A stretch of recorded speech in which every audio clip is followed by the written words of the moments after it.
Hello, ladies and gentlemen. Once again, welcome back to the TXG Expo. And this is the Moba 5v5 category, the pilot edition, of course. And we are back again for the day number 4. I hope you all are excited because this will be the round 2. Round 1 is already over. Round 2 is here. And we're going to see which team will move ahead. And before we do all of that, Debbie, I welcome you back once again to another amazing day. I think this is your forte where we look at the draft and we break it down.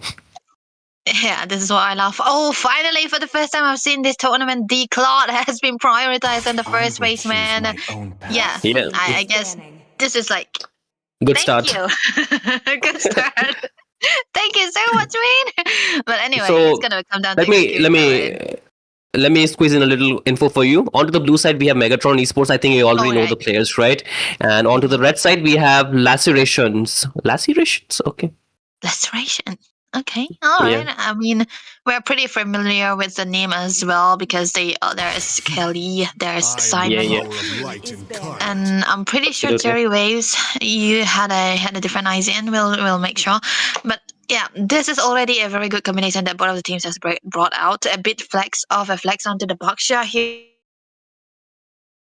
But I feel like the Uranus is a bit too early because you don't usually want to play the Uranus against the carry because Uranus Yeah. comes through when there's no threat and when you can pull around. But good band though, good band coming through for Laceration here. They banned away the Gaza, which kind of says that they want to go for the pickup, but they still have the flex onto the Boxer, right? So that's a big flex, I would say.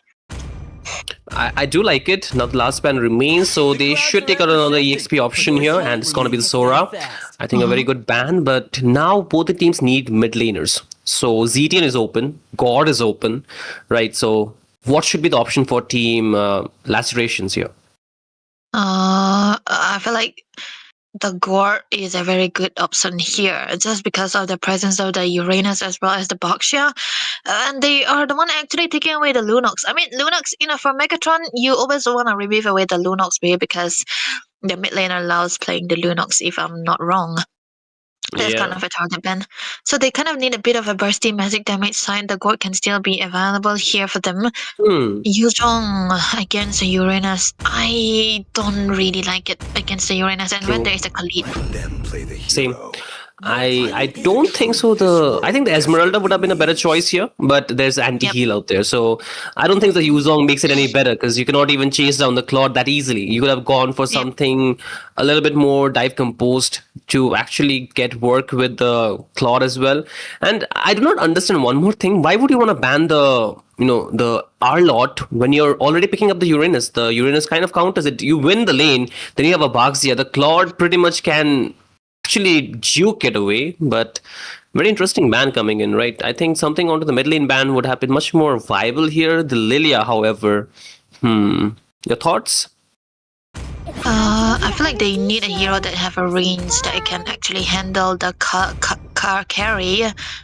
Farsa on GTN could have worked so much better here, but I feel like they wanna have a winning mid side. That's a joy until the last part for Ego. I don't know. They are actually having a lot of magic composition here. And this is a Boxer room after all, so the setup will not really be there. They don't have crowd control into the mid side. They do have the pressure, and there we go. I actually wanted to see a bit of a continuous magic damage, and that can also be bursty onto the mid side here, and there we go. It's gonna be the Kimi. Not really the best choice if you talk about it, but then again, with this heavy dive composition, you see that you do wanna have a bit of a threat too with those two marksman combination that they are actually gonna have to go for. I'm pretty sure they will not be really having that XP laner win for Laceration. But for Megatron, they don't have crowd control, man. They definitely don't, and that could be one of the problems because you need a little bit of crowd control to stop the Suyo. You need to stop the carry as well from really going berserk out there in the team fight. So we'll see how would they want to play this game. It's gonna be best of one once again, Debbie. So everything relies on this one particular game. Yeah, best of one, very risky, and you want to bring out every thought you have in mind, every kind of composition or combination, and even your comfort heroes onto this best of one series because you're gonna be sure that it's gonna be a bit tough to win it out when you don't have those best of one, no second chances, always gonna be a direct KO if you are gonna be losing out. So a bit worried into the draft for both of the teams. None of them have that kind of draft that really impressed me. It's more of them sticking to their own comfort. When we talk about the draft from the side of Megatron, they have no crowd control. We already mentioned it. For the side of Mhm. Laceration, they don't have those the winning side that you want the Yuzong to have. Absolutely. I think that not having the priority lanes or not having those winning lane matchup can be very detrimental when it even comes to the mid trio, right? You might be performing very well, but if your side lanes are losing from there, the game can snowball as well. I mean, the Uranus might not be able to snowball, but it can be very annoying to take him down. You have to waste a lot of your resources, and you wouldn't want that, isn't it? So that could be a very downside of having a losing lane. But a quick reminder to everyone watching, this is Open Moba 5v5 tournament is a part of the road towards TXG Expo, TechX Gaming Expo. TXG Expo is not just one tournament, it's a full gaming technology and digital culture event featuring multiple tournaments, B2B networking, cosplay for game characters only, and tech exhibitions, cave development booths, giveaway important panel speakers on various tech topics, tech products display, tech panel discussion, question and answers sessions, exhibitions, company merch, food, and live music. I know Debbie, you're already tired of listening to all this, but let me complete it, okay? So we're also having an upcoming inter-college MOBA 5v5 tournament. So colleges, students, teams, and players should stay connected and watch our official announcement. TXG Expo is being built as a platform for gamers, students, creators, enthusiasts, developers, companies, and so whether you are here for esports, tech, business, cosplay, food, music, or networking, TXT Expo is everything where everything comes together. So stay tuned, follow those official TXT Expo updates, and be part of the movement because you can already see the socials already being laid out there. But again, we need to go back into the game here, Debbie. Early game, which duo has better prio here? In the mid side, I would really say that the Lilia was going to have a prior into the mid lane because of the clearance that she have under the level 2 also. So that could be a good step, but the fact that Winter is onto the Kali, right, it kind of make it a lot more sense, and he can be that answer to the aggression that can come from the Lilia in particular here. So it's going to be a bit neutralized. The rotation might be still better for the side of Megatron here, so they gotta have to wait it out. They have to decide which place that they would want to start going for, and I'm pretty sure that the Yuzong lane is what you want to contest for both of the sides. Yeah, I think you need to give a little bit rotation, like you mentioned. But Debbie, going back to the never-ending matchup onto the goal lane, the carry versus the Claude. Which one actually scales quicker? Is it the Claude or is it the carry? It has to be the carry here because she does have her inbuilt passive where she can shred. Meanwhile, the Claude is solely dependent on his passive, dependent on his stacks, the Earth of Thievery, and then of course the Trinity. So yeah, the later the game goes, the longer the laning phase goes, the better it is for the Claude, and the earlier they go out of the lane, the better it is for the carry. Okay, I think that's a very good breakdown. But again, like you mentioned, they need to focus on the Uranus, right? And they have been doing that. I think that's a very good start. But then again, the Joy wants to dive in with the electrifying beat. The stun connects, and they will get the first blood. Illusion picks it up. Good read, and a good start. You just want to pressure onto the lane of the Yuzong as much as possible so that you will be able to win out onto this first hurdle, the first objective, which is very, very important for this Joy, and the Boxia on top of that, because a roam Boxia is never that tanky. Absolutely. I think it's going to be taking a little bit of time, but now the turtle fight, it's got to be Ego picking it up. He's showing the Ego out there, but now the electrifying bit, Winner, he's trying to get out of the harm spray, but now cannot, but now Joy, Ego needs to back out, but the Illusion will pick one more kill. The Lilia's early game damage really bursting through. Yep, so that was a definite good search coming through from the side of Megatron here. Good setup without the leg, without even the presence of the crowd control. Everything that they do have been in favor for their side because they do have a lot of bodies that can take the heat. But look at that though. Oh, wait, another dive. Kelly will fall, and there comes a blazing duet illusion. Once again, that damage is really getting out of hands for Team Lacerations. I feel like there could have been a possibility just because of the rotation of Nuke coming through from the top lane side, as well as Willpower, who was able to clear out the lane much faster than Cherry Waves, and that kind of made them available. Every resources that they have was used to gang out on Kyle. Look at that. Oh no, Kelly. I think he cannot even get his jungle anytime soon because his buff is getting invaded and there's nothing much that they can stop it. And we were talking about crowd control. Even it's looked like the way Lacerations are playing, they should have the jungle prio. They should not be getting invaded this hard with the Kimmy and the Khalid, but yet they're not being able to stop the dive because there's nobody to stop the joy. But now again there's gonna be the raging sandstorm baited out, and you can see resource after resource, jungle after jungle just getting devoid from Team Lacerations. That's what, man. This is looking so good. Megatron are so clean with the matchup, with the way they are casting their skill, with the way they are going for those invades. Usually on different books, you don't go on invade out a studio because the clearance you have is so amazing. But then the early game was so good for the side of Megatron. They have the mid pressure. They have a good body to block everything of the damage coming through from the side of Laceration, and that made it so much easier for them to try to go in and invade. And now they have the turtle prio. They don't really have the crowd control, but they have good zoning potential, and they are abusing that. Absolutely, another turtle into the hands of Team Megatron. 3-level lead for this Ego. I mean, almost 3 level, right? Because he's going to take the next buff and it's going to be even more up.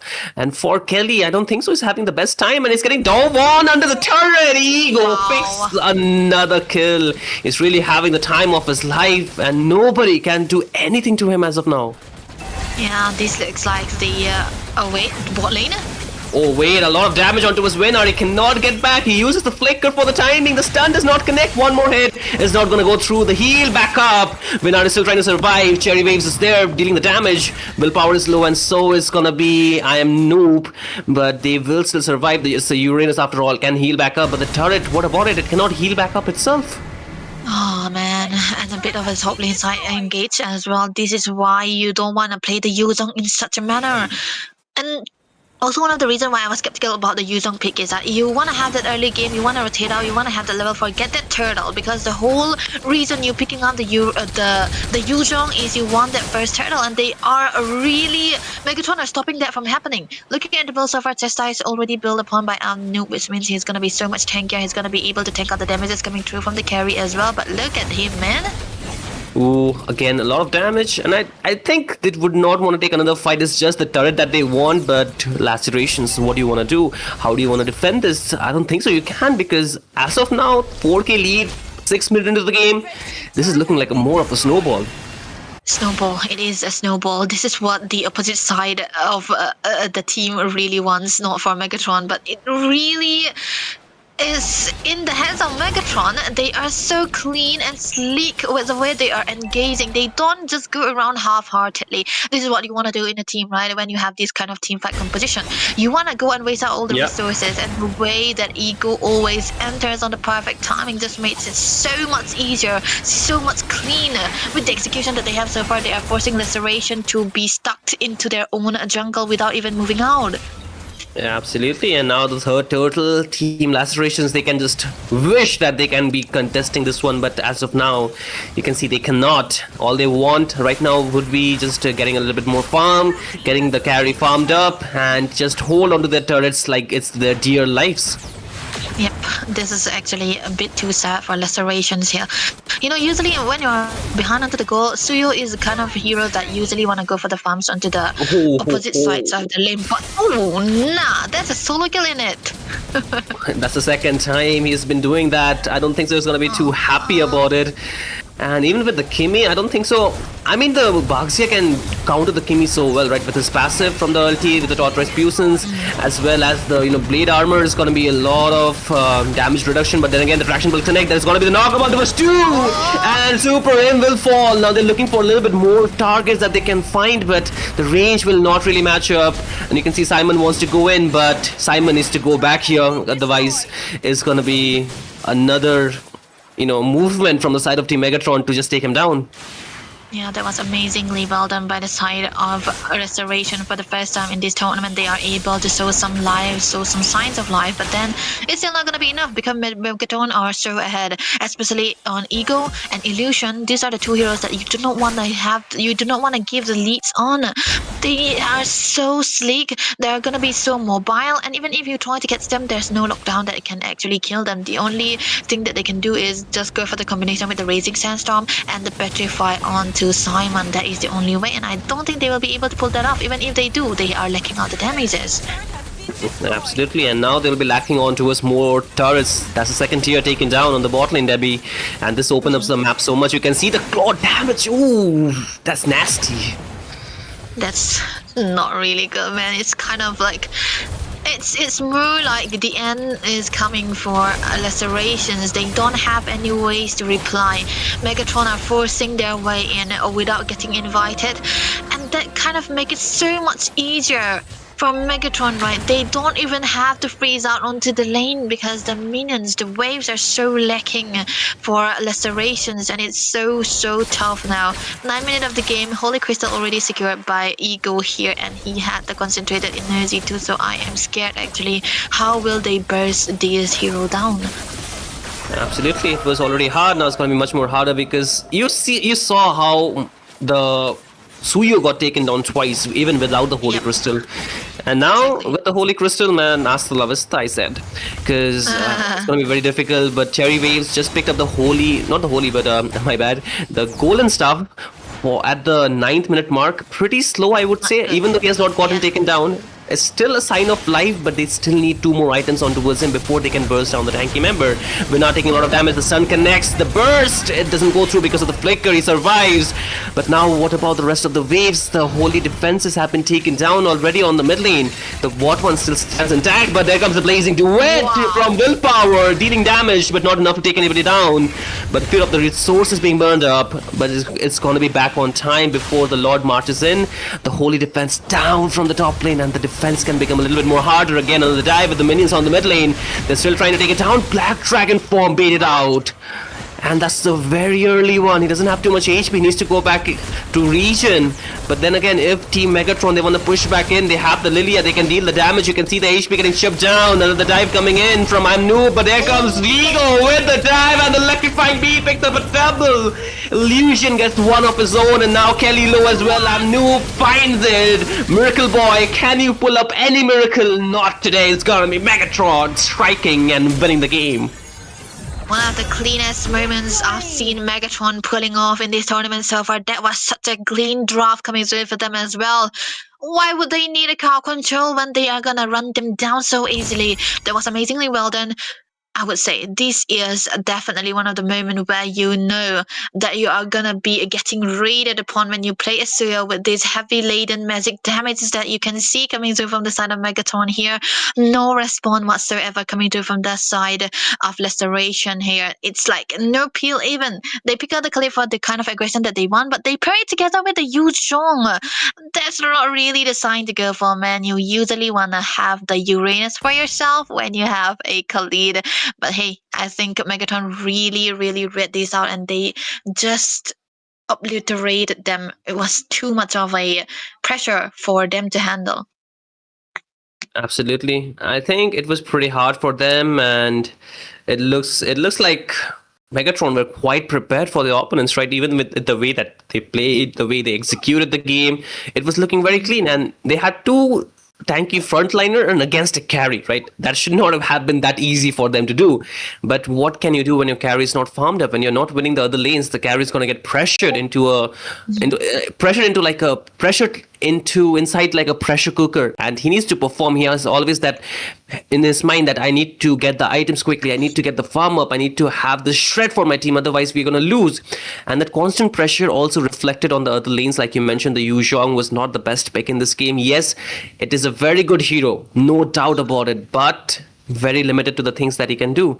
And in a draft like this where there is so much frontline available, I think it's going to be pretty difficult to just pull things through like that. But we're going to watch what happens for the next one. For now, Megatron, they really played well. Actually, it was what a match it was, right? Both the teams, they really played well. Congratulations to the winning team, of course, and respect to both the sides for putting their strong performance. Yes, it was not what Team Lacerations were hoping for, but I think it's also a very good lesson learned.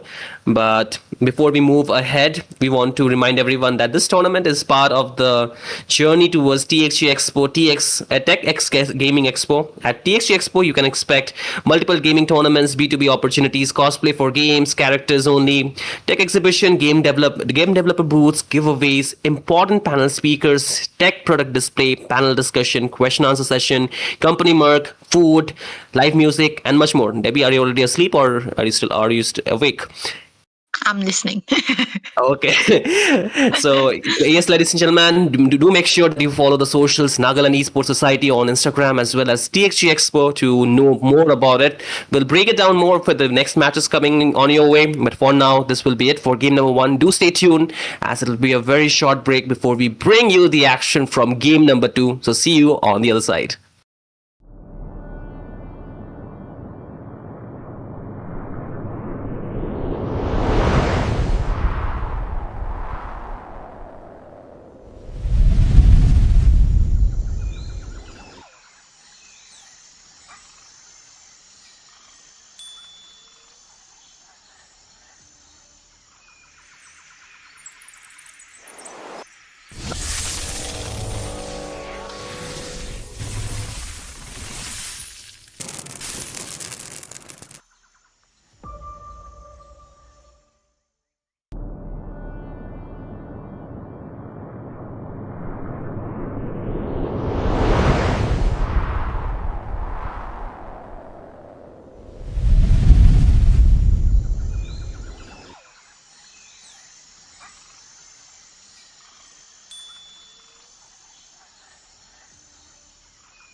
Hello, ladies and gentlemen. Once again, welcome back to TXG Open Moba Championship, the pilot edition.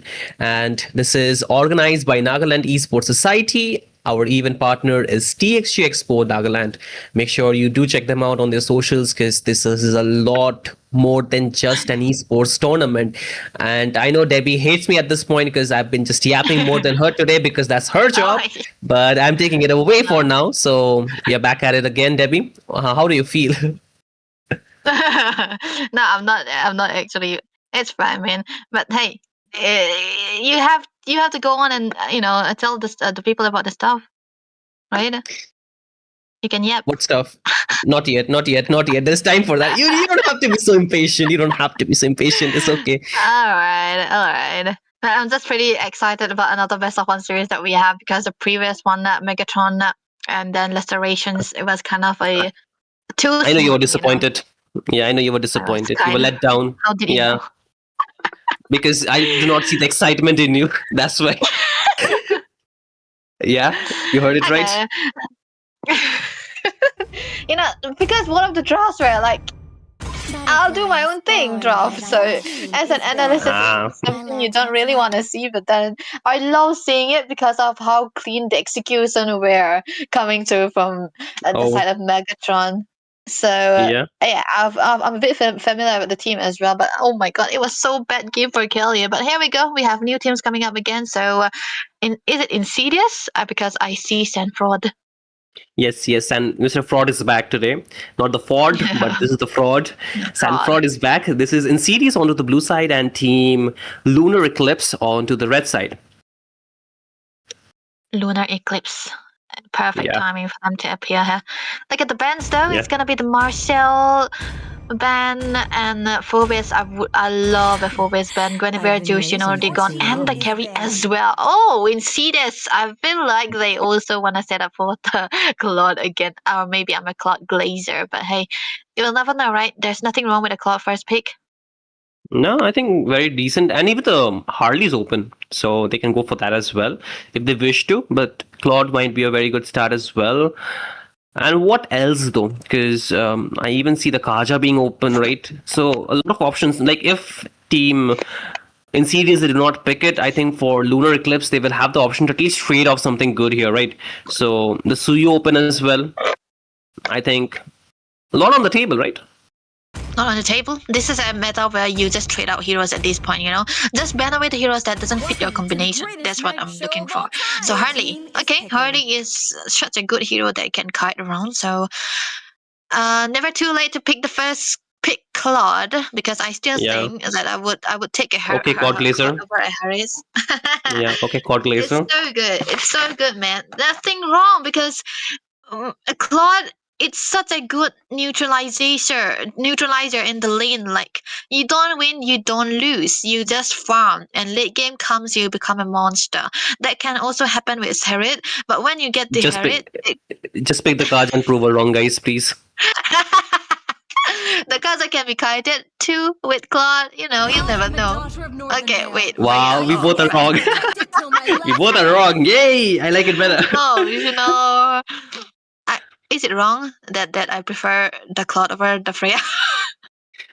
Not really. I think everyone every one of us has preferences, and if we talk about some of the very stronger regions and a little bit higher tier of tournaments where we consider the players as a professional athletes, they do like to start off with the Claude, right? So you're not wrong in your guess.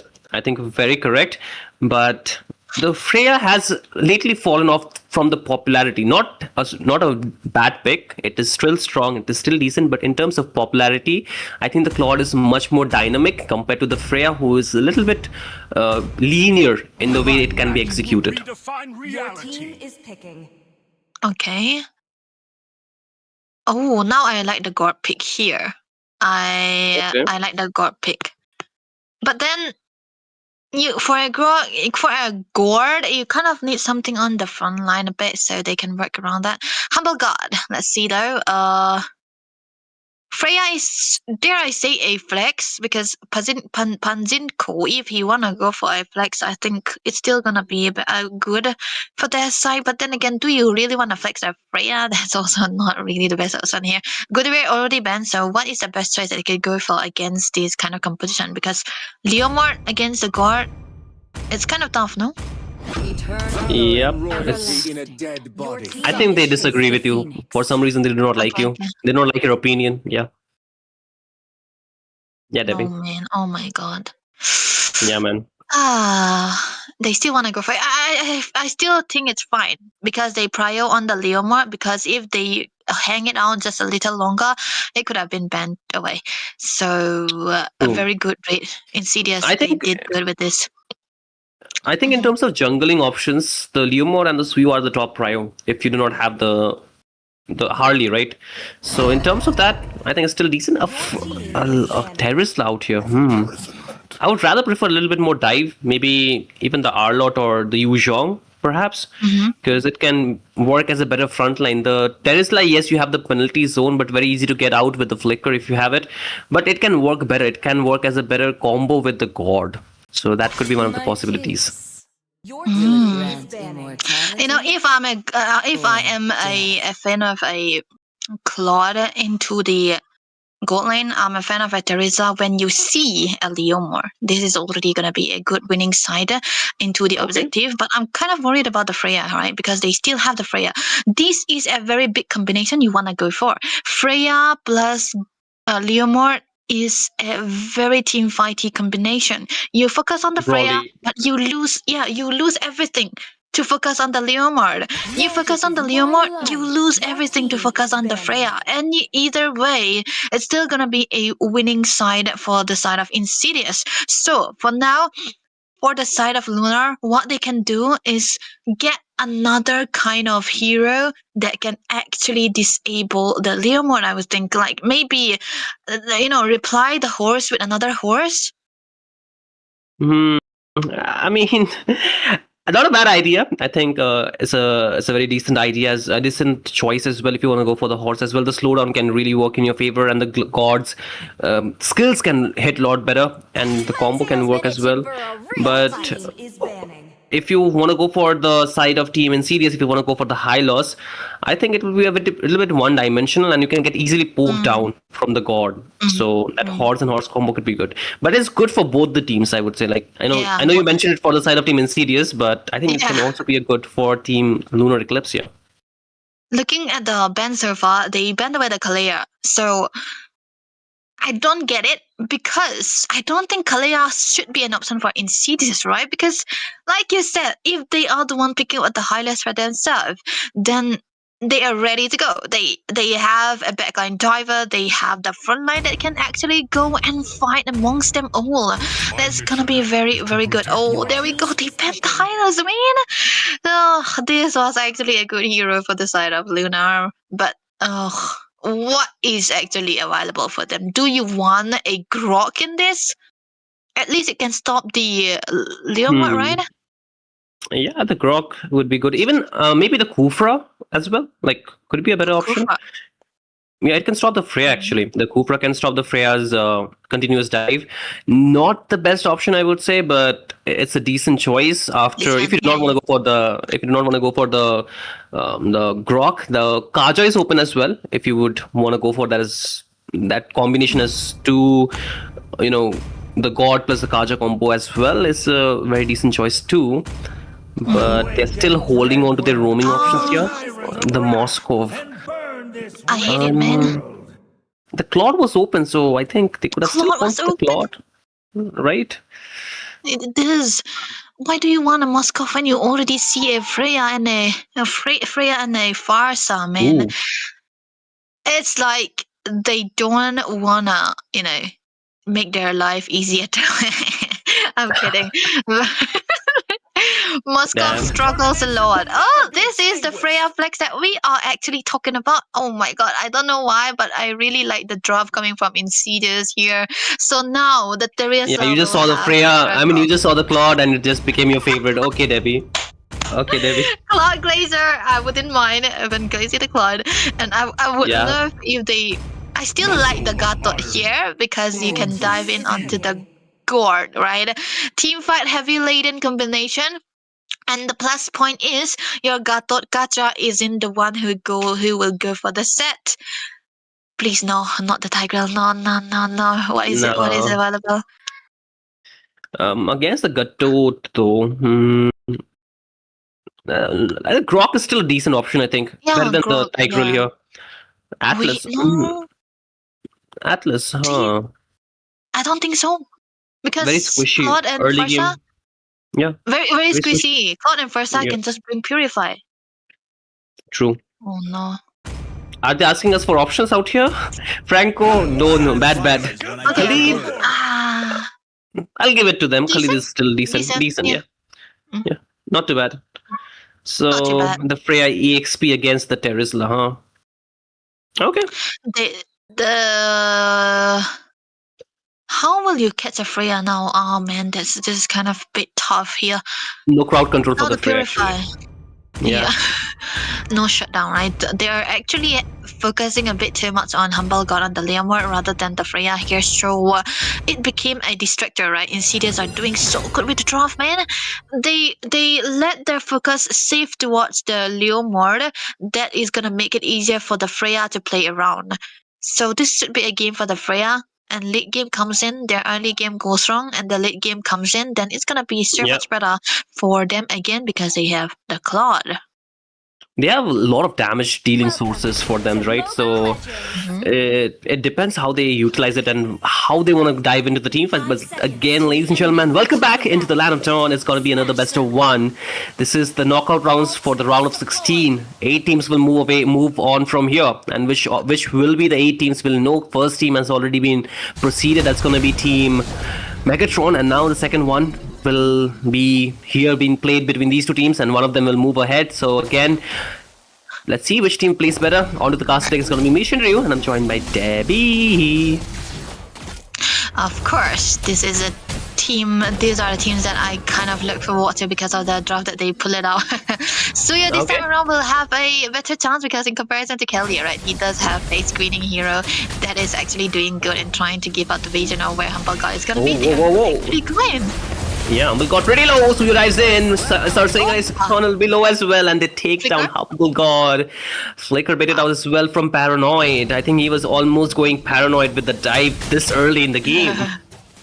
Mr. Sanga, that's a mad respect for the dude there, knowing fully well that he'll be able to give out the vision of where Humble God was.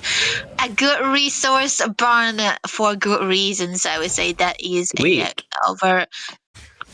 Can he not use the Revitalize in that team fight? Damn. Can he? You know, I would have a bit of a.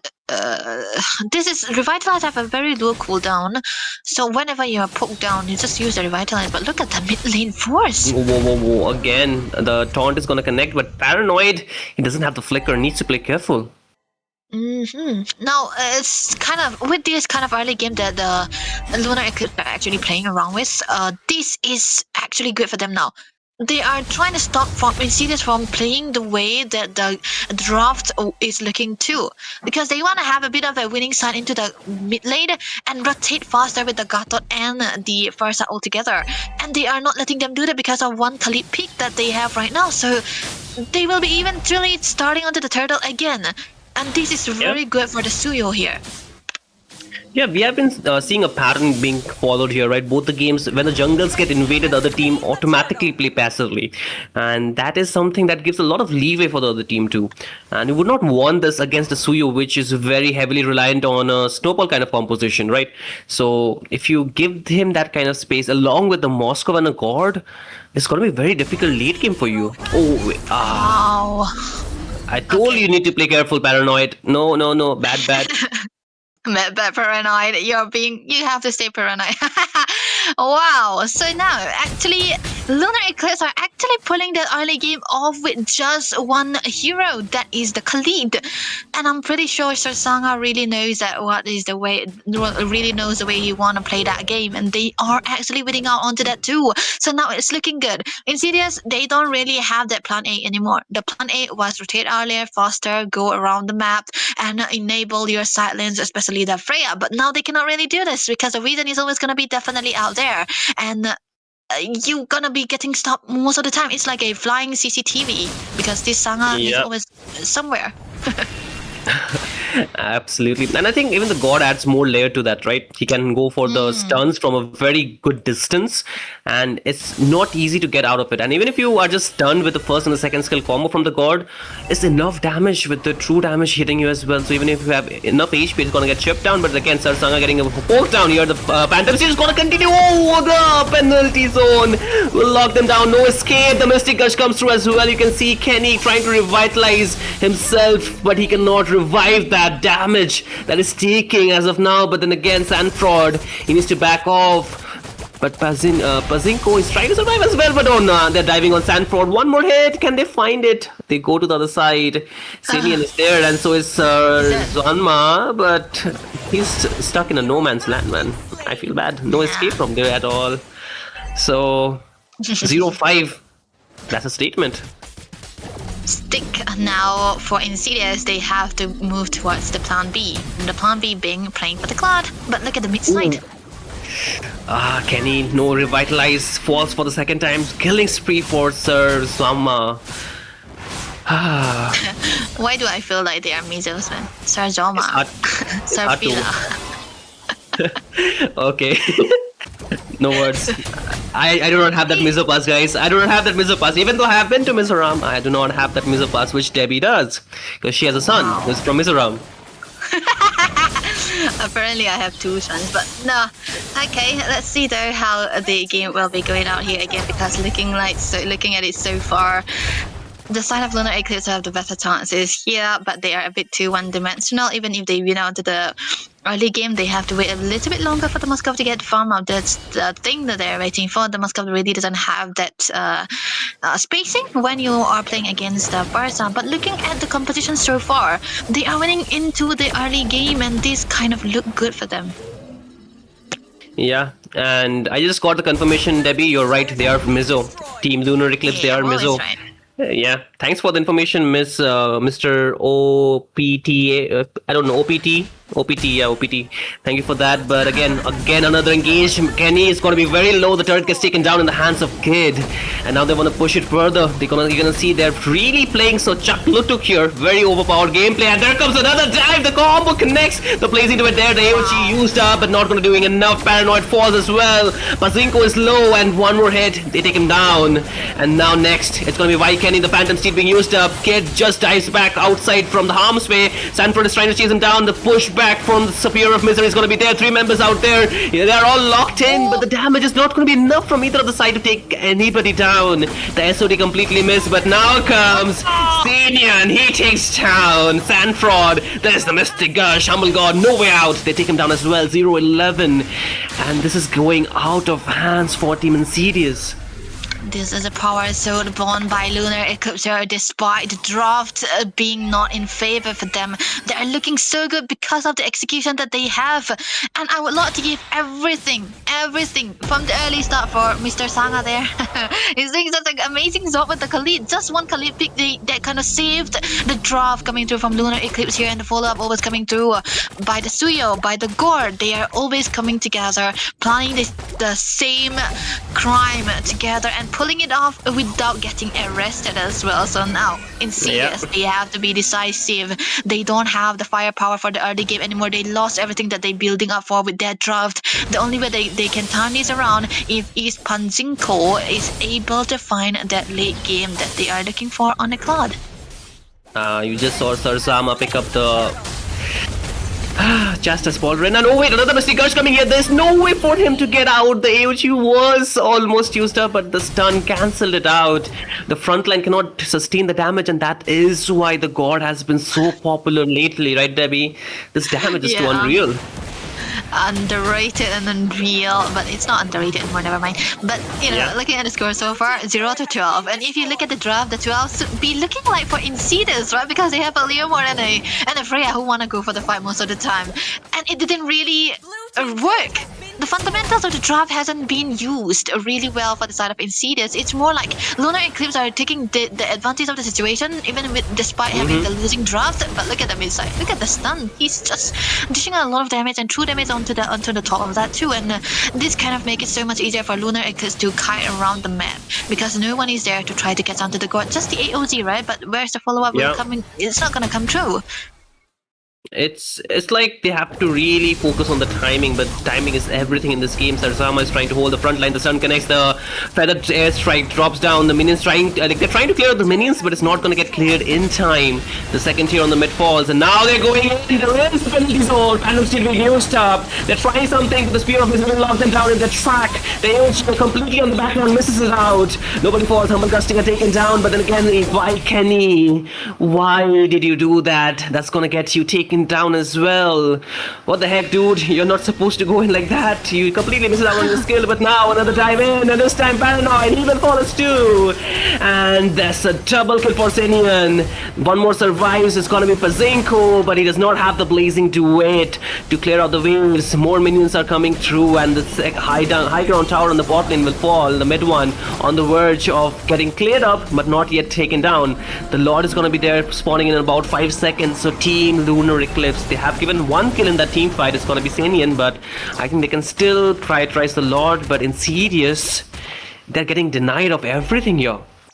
Yeah, this is not fun day to have a Freya and a Leonard and not making it work, man.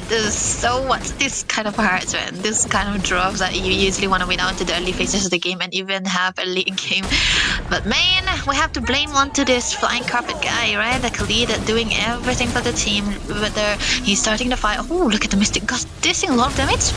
Oh wait, they're doing the damage, but it's not coming now, sir. Sanga is trying to get back. He falls, and now there's gonna be the chase. A little bit more overextension. Sarzama is trying to get out. Phil is low as well. No flicker on him. Still survives. The AOG misses out, but now they're gonna be circling him around. They're gonna break the formation, get another kill. Kid falls as well, and now Sarzama is trying to survive with the second skill, dealing him damage as well as reaching him back. Senian is a bit late to the party, but 1-4-3 trade definitely working this time in the favor of Insidious. The Lord yet marching down. They need to clear it too. The Mizo blood to throw never goes away. It seems looking like Lunar Eclipse also have that. But they still are into the lead, so there's nothing that they can lose here. Trinity already secured by Sid. But look at that. Sarzama uses the penalty zone defensively to survive. There comes the Valkyrie descent. Sanford will take him down. You can see Sarsangma is trying to run away, and so is Senian, but they have done it. They have been able to fend off Team Lunar Eclipse for the time being, and it's looking like Team Lunar Eclipse, they're becoming a little bit impatient with every passing minute. They want to end the game, but they are not able to do it somehow. They should slow down just a little bit, take down the rate knots down so that they'll be able to wait for the Lord here. Now that the Lord is completely useless, they have to wait for another Lord to come through here. The only thing that they can do right now is try to freeze out the lane, not get any farm into the hands of the Cloud here. You usually don't want to give him anything because when he get the Trinity and the range, it's definitely going to be hard. And Parana is very bursty hero, right? 2 damage item and he's already ready to burst you down, and you don't really want to see that because even when you go for the team fights, even when you are winning out to the early phases of the game, when it comes down to team fight, and if it is very well executed, Insidious will have the better chance. They will have the better damage. But look at the Kenny. He's been taking the Mystic Gust, and I think he finally got the Radiant Armor, which is why he was a bit tanky for that. Yeah, I think it was a bit tanky for him, but things are not going to fall in the right way they wanted to. Because now, with the way they have been forced to play inside their turret, I think they're gonna get really behind on the level as well as the items, because you can already see level 15 here by Senian, almost on the full build, has 28 stack on his Sky Piercer, so it's gonna be hurting if he is able to get a very good setup from the God as well as the Khalid combination, as well as there is a penalty zone too, right? The layering can be done very well. And Kid, he has not yet been that crucial in the team fight. We have not seen the damage out of the Moscow yet, and the scaling. So something they need to just remember while going in the team fight. 5 seconds for the next slot. So what is going to be the decision making from Team Insidious?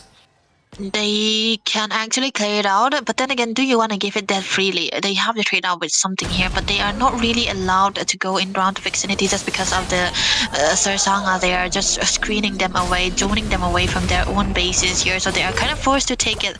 They are kind of forced to give it away without any contest whatsoever. But looking at the builds that we have been seeing, Humble God actually went for the Queen's Rings instead of the Brute Force, because if he had the Brute Force earlier, it could have been so much better. But then again, Senyan is already so ahead into the goal, and he's trying to belong to the BOD, I presume, so that he will be able to one-shot the backlines as much as possible. But it's gonna be tricky now because the Lord will be marching into the bot side, which is gonna be so hard to defend. Yeah, they have already taken down the turret. The Phantom's being used up. The stun connects, and he's very low. Humble God falls. Blazing duet from Bazinko, not enough. The dive comes through. Sarzaba doing the damage along with Seni, and he picks up a kill onto Bazinko. They fall. AG drop down. It's going to connect, and the Lord is going to be there. That's what he connects as well. And you can see the damage coming through, and they're going to fall. Kid taken down in the hands of Sanford, and now Senian is still trying to do the damage. He will take down. He will find a triple paranoid fall as well, but they will take down Senian. So going to be a wipe out coming from the side of Team Lunar Eclipse towards Insidious, and they will be able to clear the game. And it's going to be Lunar Eclipse winning the game and taking it to the next level. Despite And next round, actually. Next round, next level, next round, it's still the same. Despite being the drafted into the draft, I feel the execution part matters the most. MVP goes to Serjoma. That's the Terizla. Yeah, my Terizla Glazer. I don't glaze Claude anymore. Thank you. This was the best of one, and they won it really well. The early game execution was so good. That was so clean. I feel like, maybe Insidious could actually have a better decision making. Maybe they can go all in. Maybe they could have just gone for the fight again and again, because they could have won. Because it is a it is a Freya and a Leomord combination. Why not go for the fight? They are a bit too hesitant with the way they are playing, stuck into the lane, mid lane getting gang upon, and no rotation whatsoever coming through from Sandfront mid. It's so much harder for Insidious to come through here, and everything came in handy for the side of Lunar Eclipse, and I think they were clean with the game. A bit of a throw, we could see only one throw, that is, but still, they made it work.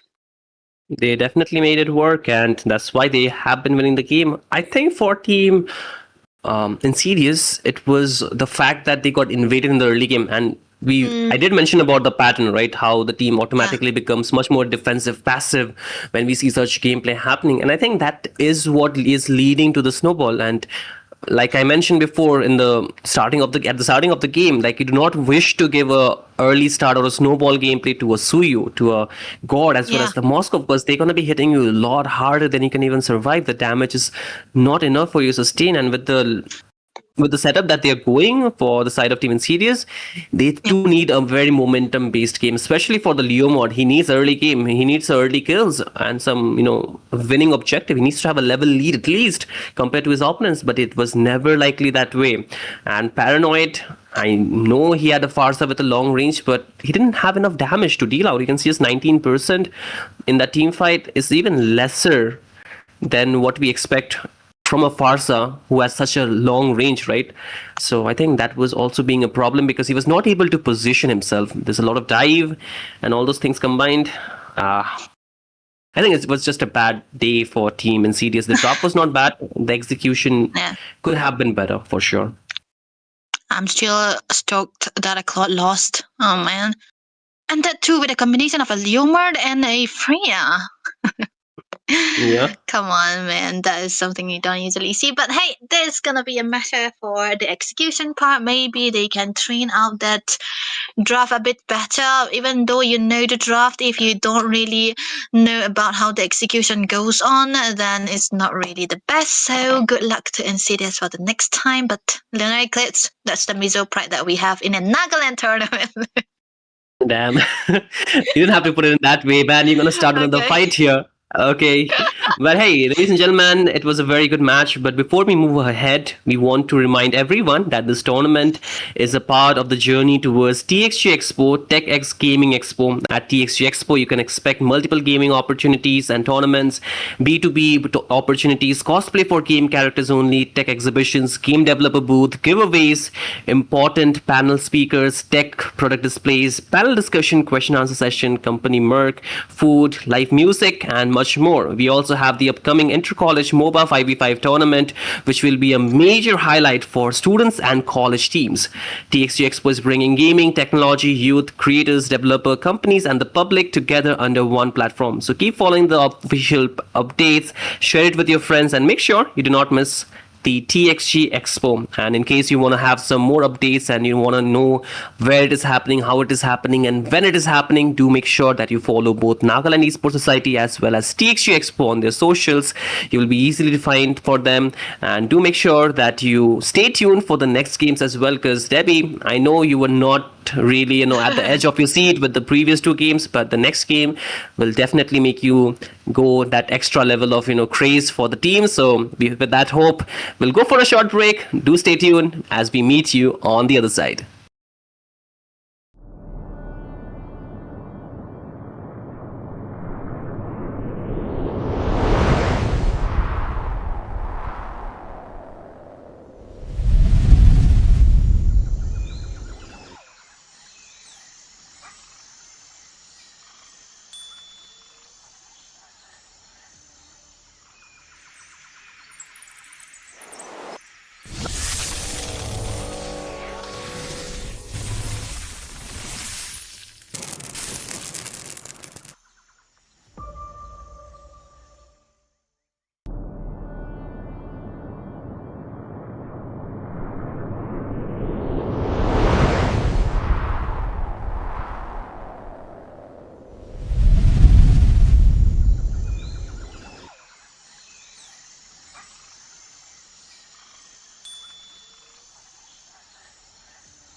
Hello, ladies and gentlemen. Once again, welcome back to the TXG Open MOBA Championship, the pilot edition.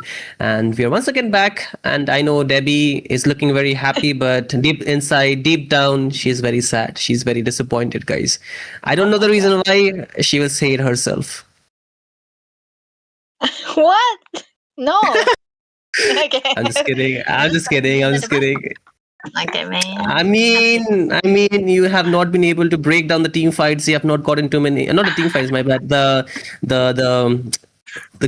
game part, right? The part where you want to analyze things, because it has been very fast game. You want some slow games where it's high macro and not so much brawly gameplay, right? That's what you were telling me. So yeah, here we go. Here we go.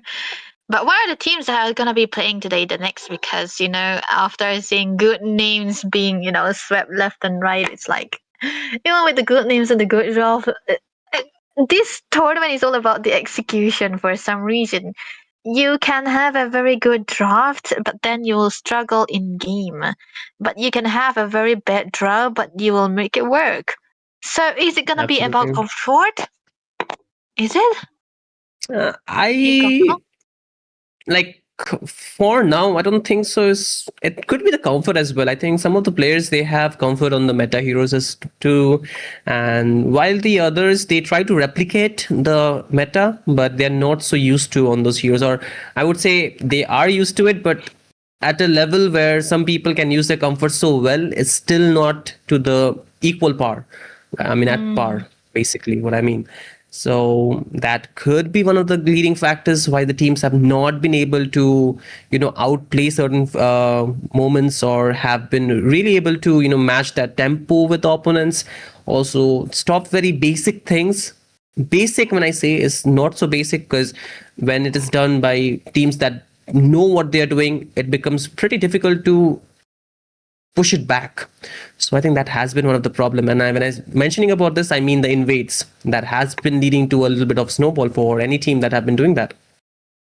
Mm-hmm. That's what we're going to be a bit slow onto that department too. But yeah, but Sinu, for some reason the draft has been very clean. I'm always happy when the draft is good. Okay, Even if they cannot pull it off. Okay, I thought you want to say like the executions have been making you cry, but looking at the bright side, the draft is good. The execution is so meh. Oh nah, okay, mad, bro, mad. That's mad. That's kind of, oh man, that means that these players have big potential. They just need practice. That's it. That's I think they're on the right page. They're on the right path. They are. I feel like, but they're suffocating. They're suffocating their own jungle. That is not something that is good, right? They need that guidance. I think they need a little bit more guidance. That's all they need as of now. Mm-hmm. Because the draft is actually good, and then it's just the execution part that doesn't really pull off. That's very fixable, right? If you have the micro is very easy to fix. It's like you just have one guy that can lead you, and that is already so good. But the rise in this skills in the tournament has been amazing, I would say. So all they need is a bit of a polishing. Policing. I think what they knew, like you mentioned, the execution has been the problem. So they need to, just reinstate their strategy, how they want to play, whether they want to go for a little bit more offensive or defensive play, where they want to, go for this risky play, or where they want to assert their dominance, how steadily their draft is scaling in the late game, the usage of their skills, the spells at the right time, whether they're trying to chase or not, how do they handle the pressure, or how they're trying to close the gap or get rid of the goal deficits, all these things, and stop taking unnecessary skirmishes. Very detrimental to your draft. Usually you want to fight when you have the draft that's team fighty, right? Then that's okay. But after some places, after the late game, the laning phase, there are some cases where you wanna calculate your ult cooldown. You wanna calculate your spells cooldown so that you don't waste any of your resources by fighting. It's like you have to be dependent on the timer that you have seen on the lore, right? Like there's basically a timing a CD for the lord to come in, right? Then you can time it together with your spell, with your ultimates, and then you can decide whether you can waste it or not. And that is becoming a bit lacking into the late game that we have seen so far in this tournament. So I like Yeah. they have a bit more focus onto that department, because that's gonna be the start, right? That's only the start. So that's what I'm actually thinking that we can improve on. Not us, not casters, players. Okay. I mean, you're completely right. I think the teams, they have gotten the micro pretty well adjusted to the point that they do know how to play the heroes, which heroes to draft in a particular situation. It's going to be the more of the macro gameplay, which Deb is talking about, ladies and gentlemen, because you do understand you're trying to build up a momentum for your team. You're trying to build up a, what do you call that? A little bit more pathway where you're trying to lead the late game, like the mid to late game. So that pathway needs to be through an understanding how your draft is working and where you need to give the rotation. Deb is talking about this, lane matchup or the early game to late game. Why? Because this is what leads to that pathway. You need to understand which lane needs that early game rotation, where you need to take the fight, where you need to reset the turtle, where you have to play the long game. All these things are very, very crucial. And I think the sooner certain teams they get through this, the better they learn and the quicker they adapt to certain situation. And I'm sorry that, guys, this is turning into more of a podcast session by me and Debbie, but yeah, it's fun. It's fun. It's kind of fun, no? This is my daily life. Yeah. I'm kidding. All right. So the thing about that is that it's just actually not a teaching part. It's like more like a praise, because the players that we have seen have a lot of good micro, right? Their mechanics are very good. Their drafts are very good. It's only the macro. If you want to know what macro is, it's just the decision you make in game. That's it. And the way you want to set up to the lanes, the way you want to go for the fight, that's it. And it starts the moment you just drop into the land of dawn. By the first buff you're taking, the tank's rotation, all of it. It's like the start of the macro. Right after the game, right after the draft, it already started. That's the thing. So mostly that's where we are gonna be rising in, because most of the time I don't say that micro is not important. I'm saying that macro is more important than micro. You can have the most simple draft. You can go for back and forth draft. You can go for a flexible draft. You can play very simple heroes. But then again, you can actually pull it off if you have very good macro and if you have very good decision. Even if you are the best in micro, if you do not know where you're gonna start fighting, where you're gonna start instigating a fight, when you're gonna set up the lanes, that's where the micro doesn't come in handy anymore. Still good, sir. That's why I love experience. Yeah. Okay. Fair enough. Fair enough. I've seen how you love the explainers, in very as a live example as well. But again, going back to this game, RagnarogG versus Team Aelia Bloom, a best of one once again into the knockoff rounds, round of 16, and one of the teams would actually move ahead from here. So already a strong start. The Litho, though, it will be secured by Team Aelia Bloom here. There's going to be a bit of an aggression coming into the mid side. We actually skip into the draft here. Louis actually picked up the Bruno against the Claude. This is one of the rarest moments I would like the Bruno in lane because of the Claude, right? The clearance is very good. But the Guinevere again appearing. Look at the stun though. Oh, they're trying to just choke him down. Akira, he has the dash as of now, but he gets still stunned up. No way out. Inopino is going to be the Nino of the team and take him down for now. It's going to be the first blood on the map, but still, as you can see, the game, it is slowly building up, but it's not almost a game-changing point. But one thing that's going to stick out, Debbie, is going to be not having that level 4 on the Guinevere for the first turtle fight yet. Yeah, that's not really a good sign, man. The Guinevere, who is actually the jungle, will definitely play an important role because he does have a lot of ways to have a good card control. And look at the rotation coming through from Aelia Bloom as well. They are actually very clean with it. Now they have the level 4 for both of these guys here, so they can engage. Look at that. Oh wait, your mom is trying to go in, be the front line, but again the Violet Reclaim doesn't know he connect. Inopino gets the mounted up, but the Akira will get stunned up there, falls as well. Your mom taken down, Iso deals the damage, and now they will get the pick off on towards Rahul the Destroyer. That's a very long name, my guy. But again, they still survive for now. As you can see, Inopino trying to zone out. They do not have the jungler, so I don't know what they are contesting for here. Not even level 4 for PD. They need to back out for sure. This is one of the rarest women that we can see a bit of a mistake coming through from the mid laners, not just the roam or the mates, both of them. You usually don't want to go for the contest when you see that your jungler is not around the vicinity here.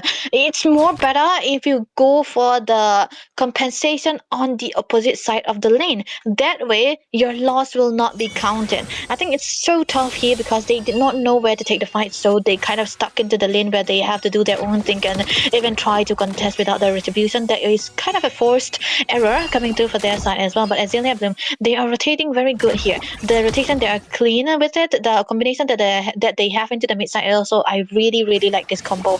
The Hylos and the Lilia, they are so fast in the rotation, right? And then once you engage, you're always going to be staying to the team fight, and they are so close with this. They are so clean with these two, and this kind of become a problem for the side of Ragnarok.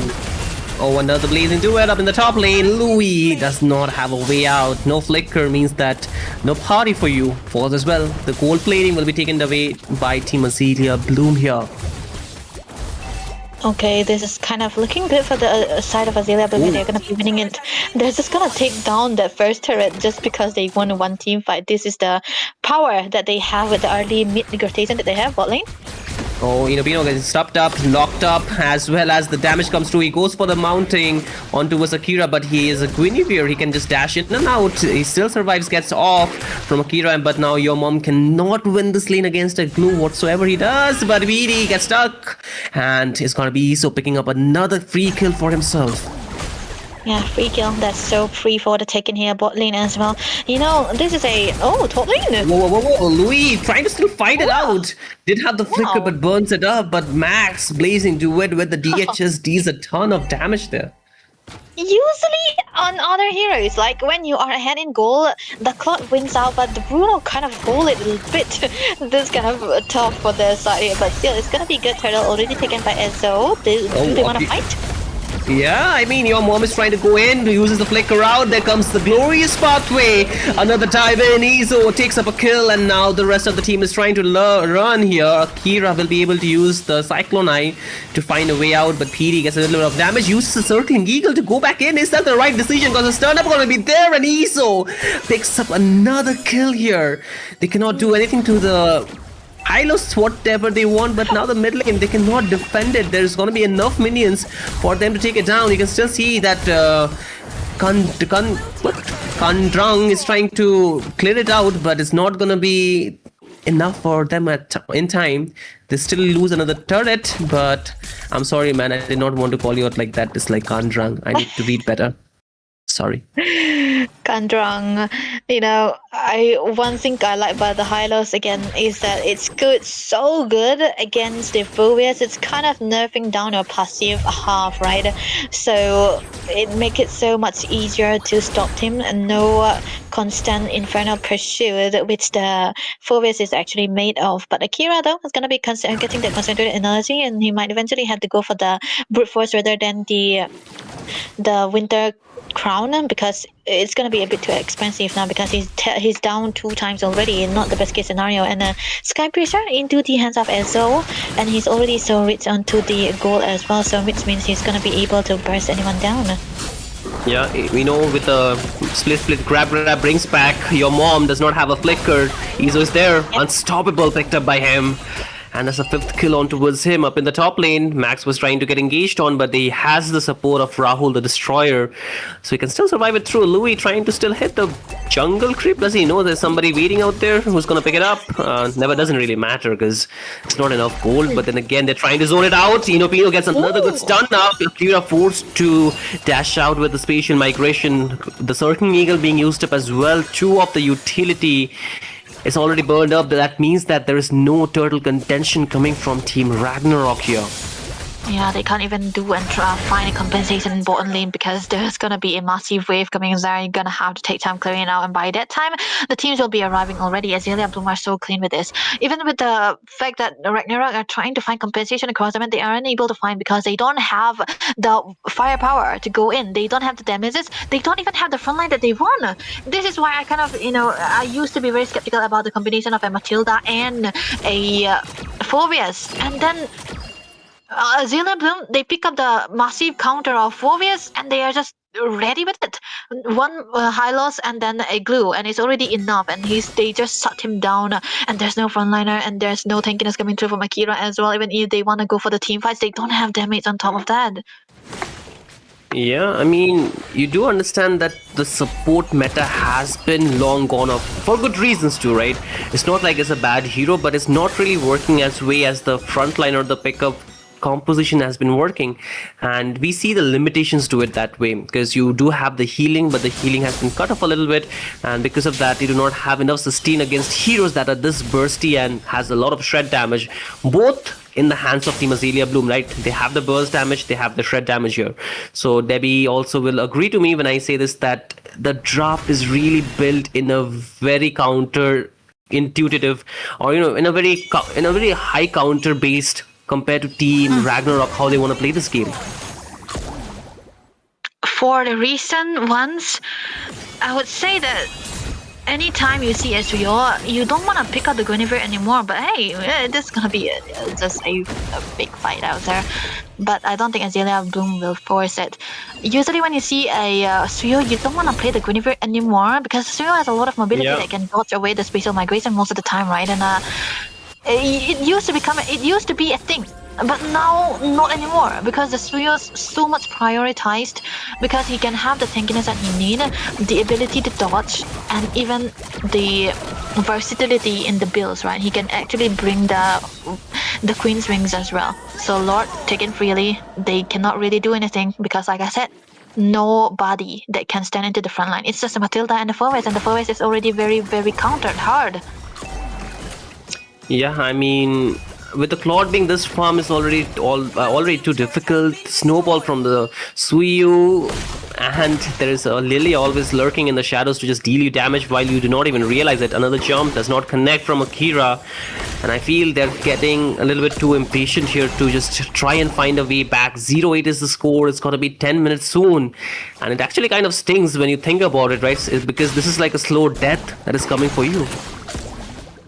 Slow death, and there's this being rotting away here at this point of a time. The Lord is just the added bonus for that. There cannot be an engage, even if they wanna try to burst out Rahul the Destroyer, he's just gonna be destroying them back because Gora's pathway is so value now, even with the Revitalize. Look at that. Yeah, another glorious pathway out there. The drop up connects. There is going to be the Violet Requiem, but you can see the HP getting chipped down so quickly, and that's what problem. PD falls here, and that could be a very bad news. The Lord will get cleared though with the help of the passive of the turret. But now, what about the next set of waves? They have done a very smart thing. That is going to be the double wave push here, the build up there, and Inopino is trying to hold the front line. There is going to be the Lantern Flare, but he cannot pick him back up inside or under the turret, and the jump connects, going for the Violet Requiem, but instantly backs off, realizing the damage is just too much than he can sustain. And the waves are getting cleared up here, and Nizo is trying to deal a little bit more damage, but it's not gonna be a high ground tower yet. Team Aelia Bloom, they have to back off, fall back here, and wait for the next. But Cloud is taking a lot of damage. He has the black shoe still, but is gets popped up, but no follow up there means that he will still walk it out alive. I just realized it's 0-9 in the 11th minute of the game. Not really the best case scenario here. And it's a Skypiercer Juxin, by the way, Kang Drong. I think he's still gonna be able to stick with it. And this is why I hate the combination of a support plus a Juxin. You know, for a Juxin, you wanna have a bit of a some heroes like the Cho, the Khalid, or even the Hylos that can play together with you. And like I said, Akira actually went for the brute force, which is kind of necessary. So now he can actually go for the Winter Crown. Even we saw, right, with between the turrets, they were trying to go for the setup here. The Violet Requiem, the combination, everything was there, but they cannot really do it because they are lacking on the damages. And on top of that, Cloud on the Lilia already have the Butterfly as well as the Glowing One, so he have the Magic Suits as well, so he cannot really get taken down. On top of that, it's the Purify. So I'm kind of worried.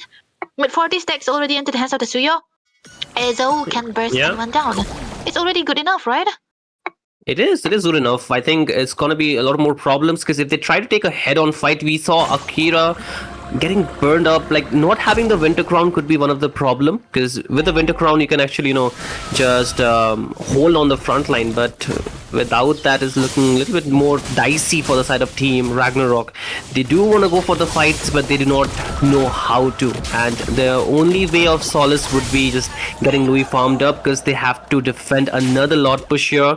Your mom is walking towards the wrong side. He does have the support from PD, will get the guiding wind to get out, but Raul the Destroyer is there to just flank it out. But do they want to take a contention here is going to be the question. They should wait for the lot, technically be a bit disciplined, and that's what they decide to do here. Aelia Bloom really showing some good character here. Yeah, that's the thing, right? Very good character. In the way that they're playing, they understand the draw so well that it's like, they see the Phoebus, they see the Matilda, right? So what if we dismember this Phoebus? I mean, it kind of sounds bad, but what if we shut down this Phoebus? What can they do? And that's exactly what they're doing, right? With the glue, with the Hylos, it's already enough. And what can you catch with this guy, with the Lilia as well? You cannot catch this dude, right? He's gonna be very, very mobile and so tough. But look at that. Oh, the damage is looking nasty already. The Crimson Beacon baited out. There's gonna be the blazing to with the Winter Crown. Deals a lot of damage. And now the dive in. He's gonna take the kill onto Akira. The guiding wind does come through, but can they get the pick off? Your mom is going with Infernal Pursuit. The knockup connects. The Lord needs to get cleared, but before that, all of that, the base gets clears out by Team Aelia Bloom. They take a clean game here against Team RagnarogG to move on to the next round. That was so clean, Aelia Bloom. Making Insidious, making RagnarogG look like some different team that's normal in the normal rank game. 0-10 is the score with 13 minutes of a total game length. 0 deaths for anyone. They're not even a full death from Raul the Destroyer. That is a horse, by the way, and the draft worked really well for them. Why they just shut down. Phoebus and everything was already done. Louis doesn't really have the benefit of going out onto the lane, because as much as I like the Bruno to lane against the Claude, when you cannot get out of the lane fast enough, faster than the Claude, then you are completely looseless. It's like the modern day Brody, right? So RagnarogG, I think they could have done better job into the execution part. And Matilda, no man, it doesn't work. Yeah, I mean technically it's a centaur, but okay, horse fight. Maybe. But hey, I mean, you're right about the Matilda. Like I said, the support meta has been a little bit off lately because of good reasons. You do not have that frontline presence. You cannot go for the face checks. And even if you are able to give that guiding wind, you have the healing, but it's very limited to the team fight overall, because like I mentioned, the burst damage as well as the shred damage can make it very difficult. And I think the Lilia was so well planned from the side of Team Aelia Bloom here. You can see 36% damage dealt, right, Debbie? So it's really just good enough to poke them down where Izo can come in and clear the members. And they had Pino as well. The frontline presence was really strong, and they sustained through a lot. Max he had to do one job. He had to push, and even Izo helped him lend a hand in that. So 0 turret push coming in from the side of Team RagnarogG, 0 kills. And I feel this is a very hard game for them, because they knew what to do. They wanted to do a lot of things, but they were not able to. And that is something that kind of makes you think twice about the things that you need to do. So let's see. We, as casters, we do not like one-sided games, but it has been the fate for today, unfortunately or fortunately. But we have to bear through it all and move on to the next round. and I will give that dialogue which Debbie's not to. I'm not the dialogue, but the elocution competition that I'm going for, the practice that I'm doing for TXG Expo. But again, ladies and gentlemen, do make sure that you follow our partners here. That is going to be even partner TXG Expo on their socials, and also Nagaland Esports Society, because TXG Expo Nagaland is bringing a lot of opportunities for everyone across the different platforms that they're from. Whether you are the creator, whether you are developer, whether you like to be a panel speaker, there is going to be giveaways, cosplays, and a lot more.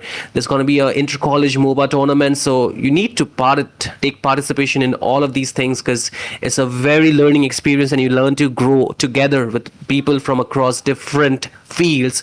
And I feel it's going to be a really amazing one at it, because it could be one of the first times where such things are happening, and I think a lot of people are looking forward to it, right, Debbie? And so are we, to the next match and how it will be played. So do stay tuned, as we will take a short break and see what awaits us after the break.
Well, hello again, ladies and gentlemen. We are back. I'm gonna be the one starting the Yapcast. It's not a Yapcast, it's yapping. Let's head back into the game again. This is another round for the knockout stages, and we have been seeing a lot of one-sided games, which I'm not really a fan of. But then again, what can you say? The draft has been very amazing for both of the sides here. But we do have another best of one series that is gonna be coming through. So Sinryu, another one-sided game. I mean, see, whether one-sided or not, it just shows that certain teams, they have really put in a lot of work and practice in order to just be better than the opponents, right? I mean, I'm not saying the opponents have not put the practice, but they have just put in a little bit more. The synergy is working much better. And now with Team Eternal onto the blue side, we can see they're planning very strong heroes, and their opponents are gonna be, give me a second guys, let me just open my really slow phone. It's gonna be Olympus. Yeah, Olympus onto the red side. So yeah, I think it looks decent with the drafts that is coming through with the bans and all, but the Harley will be open, the Zushin too. Okay. Zushin, Harley Gore combination against the Zushin also. It's so good. Or Harley Claude. Wait, I'm coming back to Claude. Do you mind? I'm coming back to Claude. But what? Wait, what? Harris? Huh? This early? Wait. Harris? Harley? Isn't it usually like Harry Claude? Or, Harley Claude, Harley Gord? Well, okay, they banned the forest, understandable, right? Yep. I mean, it brings a lot of questions, right? I mean, do you really want to go this early Harriet? Because it can get countered, right? The Kacha is open. Yeah. The Kalea is open, actually, but not the best combo with the Zushin. Actually, okay, there we go. I'm still trying to figure it out. Sorry, I'm still trying to figure it out. My bad, guys. Did not wish to do that, but sometimes it happens. But what is happening from the side of Team Olympus is going to be a little bit question. Now they're showing Nana. Nah, please. Garbo. Oh wait, they can go for a bit of utility into the mid side now because they have a heavy laden amount of magic damages here. I like the Claude and the Leomart combination here though, but they do need someone to shut down the Harley and the Harris as well. Oh, so they deny it with the Hylos. So the Hylos Don't call it a horse. will be, yeah, finally, right? They deny with the Hylos, so this is gonna be so good because the Hylos does really well against the Leomart, right? A Centaur against a horseman, so that's definitely gonna be the Centaur winning it out. So I kind of like that, and I like the fact that they banned away the Kalea as well. So they can remove another roaming hero that can be actually a Khalid too, right? Yeah, I think the Khalid looks pretty good. Debbie, my brain is not braining as of now. I don't know why, but the draft is looking very interesting. That's what I'm gonna say. But back to the game that we're going in. I feel the bans are looking pretty decent in the second half because we can see, like you mentioned, the Khalid against the Hylos, right? I think so. I would rather prefer something that can actually heal back up, something that can use the revitalize. I mean, not the. What? So everyone will be magic damage, right? Unless the Harley. No. Yeah, just pick up Esmeralda at this point. Yeah, not Esmeralda. What do they need? What do they need in the mid lane? Another magic damage. Yeah, they need a mid laner. Real magic. So Leomart becomes so much better now. So there we go. That's gonna be a glue coming through. No revitalize, whatever reason it is. It can still be a hero that can go into the XP lane side. So Sora. Okay, this is a combination that you usually want to see. Glue roam Sora into the XP lane side. Wait, is this a mid lane Harley and a fighter and a physical hero into the jungle? Oh, right, it is. But Fanny against this comp? Wait, it's actually kind of good. There's no lockdown. Yeah, I think they really played with their opponents, right? With their head. They never expected the Fanny to come through. But what do you reckon about the Harley mid, though? I don't like it. Okay. But then, Harley is actually very good against the Jushin. You can, up until the level 4, you can actually bully him in lane. So that's what the direction that they are actually going to go for here. It's understandable why they want to go for it too, but the glue might actually become a very big problem here because glue really does well when you go for the bursty kind of magic damages, so he cancels a lot of them out. So with this glue into the room, with the tankiness that he have, if they are able to play the early game very well, the Jushin will not be considering the Harley as a problem, but it will come down to the late game where he can go kite around and go for the pickoffs. Okay, I think that's one way to put it for them. But I mean, by the way things have been going, Debbie, I think any team that they get the snowball is gonna win. Like whether we like it or not, it's gonna be happening like that for sure. Because give me one example from the last 3 games where one side has won while they got snowballed. 5 seconds till the enemy reaches the battlefield. Smash them. I don't remember. Exactly, you don't, because we'll see, it never happened. But again, ladies and gentlemen, boys and girls, welcome back to the game number 4, the knockout rounds for the round of 16. 8 teams will move on from here. We already have seen 3 teams. It's time for the 4th team to be marking their name on the board. It's going to be Team Eternal Esports versus Olympus Esports. One of them is going to get the game here. Yep, that's what they're waiting for here, at least to try to break the curse. A bit of a pressure coming into the mid side. The Harley does really well against the Jushin. That's what we are talking about, especially into the level 4. But into the golden side as well, this fade down onto the cloud is going to be a neutralizer here. But then again, Harris, you kind of have to be careful. It comes down to a skill matchup. So that's what I'm waiting for. So nothing much can be happening here. But into the XP line as well, it's going to be a dead land because nothing will be happening either. Level 4 though, it's gonna be so much useful for Masarab rather than for Manicuri, because he does have a big of a card control which they can use when the objective comes in. Yeah, I think the damage is going to be very necessary for the objective fights like you mentioned. But again, the Fanny is also based on a very snowballish composition, right? You need the snowball, so Save would most probably like to go for this early kills and the early pressure as much as he can. You can see already moving ahead. He wants to go for the dive on towards Lust. He's taking a lot of damage. Flickers out for now, survives, but there is the potential that the next time Say goes in, he can get the kill on towards the mage. Yeah, he's kind of fast onto that Fanny, so it's going to be a bit too much of a pressure coming through from the hands of Eternal Esports here, so they're going to have to wait it out just a little bit. Finally, for the first time, we're going to be seeing Fanny running around without any problem here, so it's going to be very exciting one match at that too. So level 4 comes through, and the director can be doing some hunting ground that can come together with the pressure that they can create with the Fanny now. Usually when you see a Fanny, they won't really start onto the turtle. It should be so much better for a start for Eternal Esports here. They have the level 4 for Masarab. He can go for the lightning farm if he wants to. Yeah, they can actually. They just need to stall it out for longer. They need to reset it out. But then again, the director takes a lot of damage. Goes back with the hat trick for now. The dive comes through, but there is another dive from Sora. Gets 4 members. Brings back 2. And they're gonna start now. There's a damage from the Leo mod with the Phantom Seed, but Fanny goes in, takes the skills on was Kadoosh. He falls. Not even the Poo's ultimate can save him now. But then again, Zesco falls in the hands of Lust. They go back for a re-engage. The director takes 1 kill on his own. And they want to make one more name onto visit. Uncle Heat is trying to deal the damage. There comes a blazing duet from Phaeton, but not enough damage yet. Goes back with the BMI, but director is trying to deal the damage. Goes out with the hat trick. The turtle fight is still on.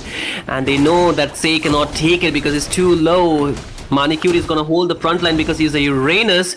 But now who's going to get the turtle? Because I don't think so. There is a way for Olympus to dead it down. The retribution is going to be Say! Picking it up, another Phantom Steed comes through. The fight doesn't stop. Super Zetsu's trying to run away with the glorious pathway. Goes out, survives such a long fight just for a turtle. And it took almost a minute to get it. Yeah, that was amazingly well done by the side of Olympus. I would say they were, a good setup coming through from Masarab, but the follow-up was actually very slow, and then the response was too good. The Purify coming from Ankito as well kind of made them help them in that case as well. So now, say that was all him, I would say, because that was actually good for Eternal Esports to get the turtle, but he managed to land out the retribution, and on top of that, he already got the blue buff too. So it's gonna be becoming in handy when he wanna go for the fight the next time. Olympus Esports doing so good with the way that they are actually rotating across the map as well, and this is why we also say that Hylos is so good against the Leomord, right? Because when the Hylos is present, you really can't do anything into the team fight. Absolutely. The Hylos stops so much, right, with the amount of heal that he has and the mobility that he can, reduce as well. It's pretty difficult to do much, and even if you have a Leomord, I don't think so you can catch up the backline that easily. And even if you do, it's gonna be a Harley. So, oh wait, Masara versus Sei. It's a 1v1 between both the EXP and the jungler at... I don't have to remind you that the Fanny is stronger, right, in the early game. Yeah, the Fanny is usually the hero that you wanna go for when the in the past, a bit not that past, but the Fanny usually was a pick that you usually wanna go for when the Leomord came to rise in the popularity, right? And now they are actually going back to that, and it's good. Deadly magic though, not much damage that they can do because that is a good dodge coming through from Phaeton as well. But he also got the minions, right? So plus point for the Claude here. This is why I love the Claude. Absolutely. The Claw is very mobile, right? So it's difficult to just do whatever you want, and I think you can just get out of sticky situations pretty easily. But now with the next turtle coming up, in the top lane, Uncle Hito gets the glue on, ready on mounted arm, coming the blazing duet from Phaeton. I don't think so Uncle Hitos can survive, but he still does. Oh my goodness! What is that outplay? The clutch play coming in, now Faye comes in, and Phaeton, no way out. The flicker already popped up, falls, and this is gonna be a little bit difficult. There comes the deadly magic onto us. Lust needs to fall out with the Crimson Beacon, but it seems like Super Zisco will just get stuck in the crowd control. But again, you can see Manikuri takes a lot of damage trying to hold the front line, but he can heal back up, so it's still a good news for Team Olympus. But they still need to take another fight for the turtle, and these turtle fights are becoming very zesty, if I just be honest. Yeah, that's actually true, because usually when you see the lineup here, Eternal Esports are the one who should be getting those turtles, right? But they are unable to do so here because Olympus are starting for the fight again and again. They are not letting them go and start the fight where they want to have a good win, and that is why Olympus were forcing to do. And when they are successful in doing that, they chase them away. They let them waste their resources because it's a Fanny after all. He's gonna be fast. He's gonna be able to reach on time and get the turtle away again. But it's still not that late for Eternal Esports. If they can get this turtle again, they will be equalizing the goal that they are losing, and even put a bit of a goal into the hands of Wujan, and he will be able to at least tank out the damages that he has been taking. Yeah, I think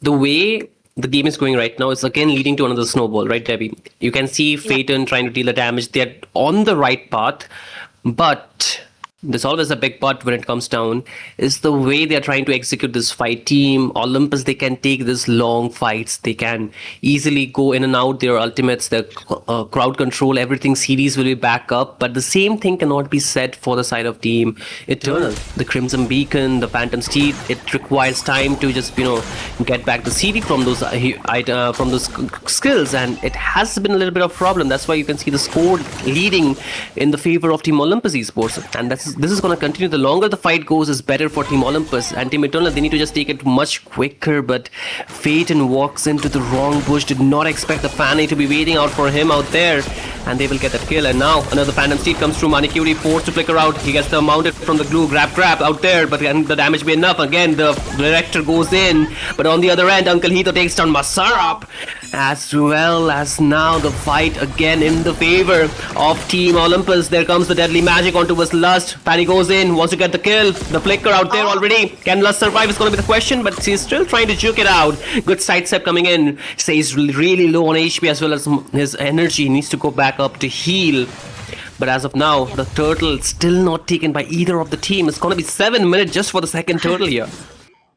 That's why it's actually important that you have a good setup with the Leomord when you want to go for the turtle here. No wonder Last was so tanky, because he's on the Brave Smite as well as the Tough Boots too. It's kind of help with the movement also, and a bit of a cooldown, right? No, he doesn't really have the items that he's needed. They are so behind on gold. That's gonna be the final turtle. The turtle finally into the hands of Olympus again. Not a good sign for Eternal Esports. They don't really have the ways to go in again. They do have the setup. They do have the follow-up, they do have the destruction, but then they don't have the damage, so it's kind of weird, right? Yeah, Manikuri just bought the Thunder Belt and he sold it for some reason. And now he got for the dominant size. Okay, I think that was a wrong item that he bought it. Yeah. A little bit of waste of gold, right? But should have kept it. I feel like selling it was not the best idea. What do you think? You should have kept it either way. It's gonna be easier to stack onto the Uranus on top of that. Still not that bad, but maybe he doesn't need it. But they are returning to go. But look at that Gates top lane. Again, Manikuri, no flicker. There's going to be a dive. Mazarab is there. Sei's trying to wheel out, but the Lantern Flare will pick him up. Lust, no flicker. Remind you that he's too low as well. Sei trying to go out. But Woozen gets the final hit. It's going to be 2 members falling because Manikuri got taken down in that team fight too. Director is now finally coming back, but he knows that he cannot take them down that easily. The rest of the team trying to respond too. But Eternal Esports, they need to fall back here. But again, I don't think so they can. There's another dive coming in from Uncle Hito. It's going in and out with the dashes, but not enough to take down Woozen because his Phantom Steed was back up from cooldown. That was a 20-second cooldown to the Phantom Steed, so it's definitely going to be more than enough to back away on time. But now Olympus Esports, they did give out a very big bounty into the hands of Woozen. That is the jungle, by the way, not a very good sign. So they're going to be the ones struggling with the team fights, right? They don't really have the composition to go for the team fight because their director is a pick-off hero, Sai is a pick-off hero. The only way that they can play the team fight composition is that if they want to go for Ankito plus Super Jesco fighting together, but it's not going to be that enough. But then for Eternal Esports, they are made to go for the team fights. They can go for team fights, but then they're going to be taking out a bit of the damage that they cannot delete Olympus Esports fast enough before their team fight comes in. But look at that though. Another skirmish out here, the Glorious Pathway drop down, but they understand that they cannot push further, so they're just trying to reset it down. The Lord play, that's where the next fight is going to happen, Debbie. Yeah, that's why they are waiting for. Hey Lord, very easy for the taking here. Already wasn't wasting out onto the Phantom Steed, huh? Okay, director, okay, look at the set. Oh, they're going for a set. There comes Uncle Hito with the Zaman Force. A lot of damage onto his Manikuri. Goes back, heals back up. There's a dive and there's the Lantern Flare locking down Super. Zetsko cannot go back up. Kadoosh falls. Sei picks up the kill, and now Uncle Hito picks up the kill of Faden. No damage dealer from the side of Team Eternal Esports. There comes the Phantom Steed. Manikuri, no escape. He falls. Uncle Hito is out of the dashes, and now he will be getting stuck. Can he get back is the question. No, double kill for Woozen. Finally pick up the kill. There is a Sky Piercer for Lust, but can he secure the kill with it? It's going to be the question. Not yet. Good cables from Sei to fall back, but the Lord is open, but no marksman for the side of Team Eternal Esports. 4 seconds for waiting. Are they trying to just burn it out, rush it for this Lord? I don't think that's going to be a good idea here because the Fanny can come to any time, anywhere from any places here. So, about time? About time. Phantom Steed, Glorious Pathway out there. There's another set. Sei needs to fall back. Does not have a way in. Woozen pick up the turtle, but Lust is too low. Has the deadly magic onto him, but not enough to take her down.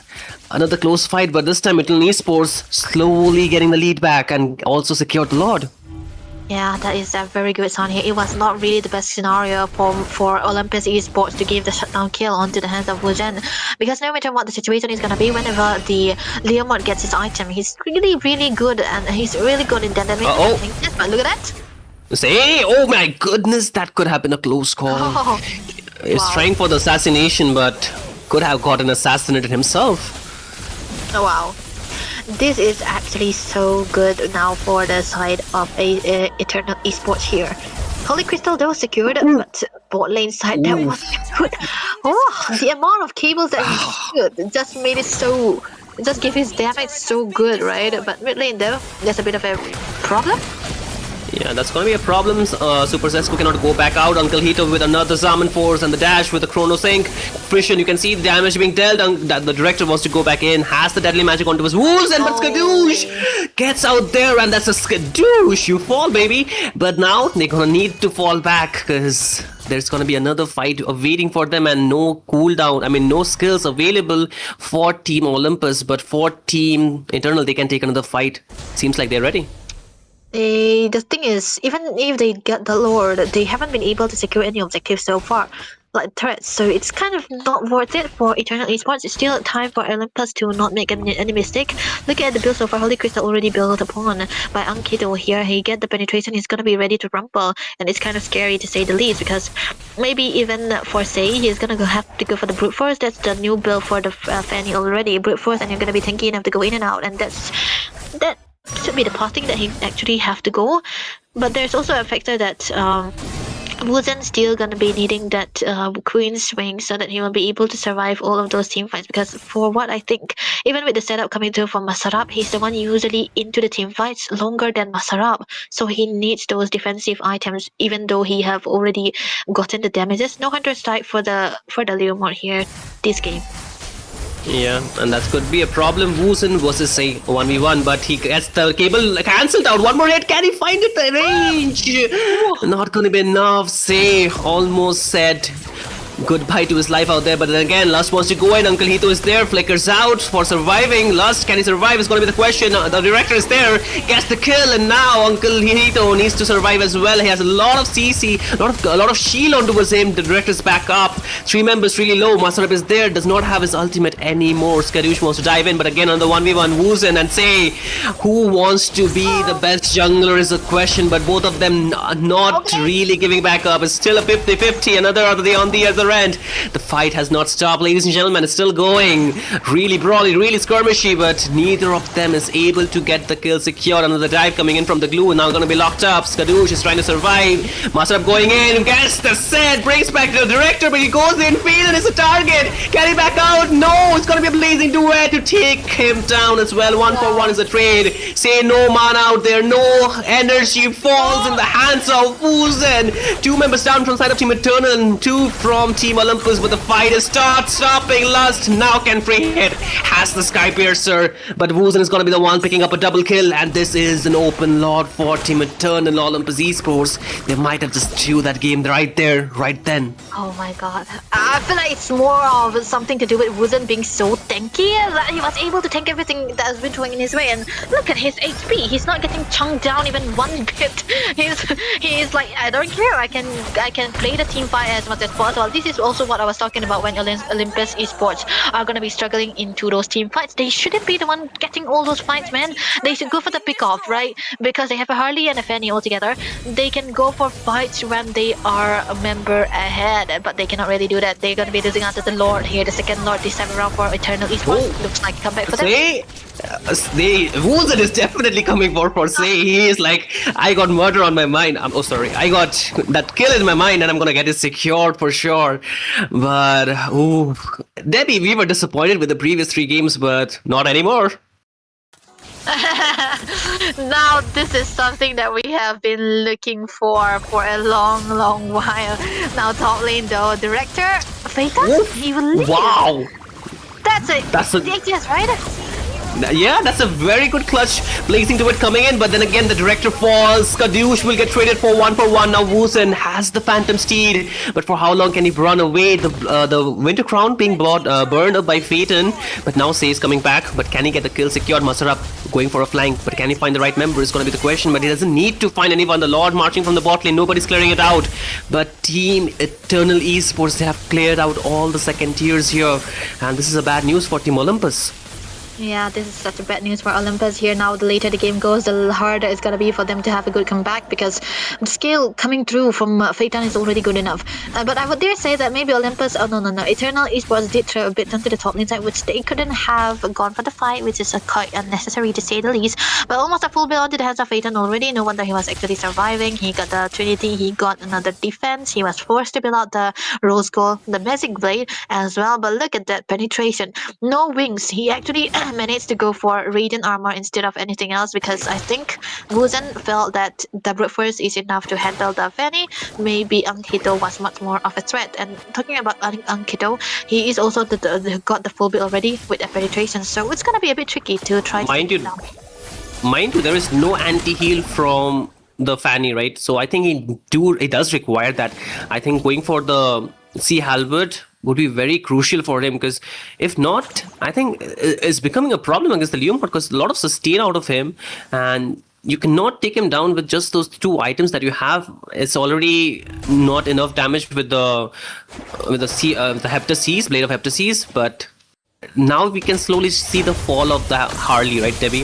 The early game was pretty good, but then again, he wants to go back in. The Masarap with the Cloud Form already trying to just survive it all. Actually, it's a Thunder Form, but and what will they do? Wait, that's a blazing, not the blazing duel, but there's a glorious spark they burned up. Director low on HP tries to back out. Manicutie gets stunned up. There's a split from the glue. There's again Uncle Hito with the damage trying to take down somebody, but they cannot find the somebody. But then again, Skadoosh goes for the mounting with the grab. But now another Lord is here.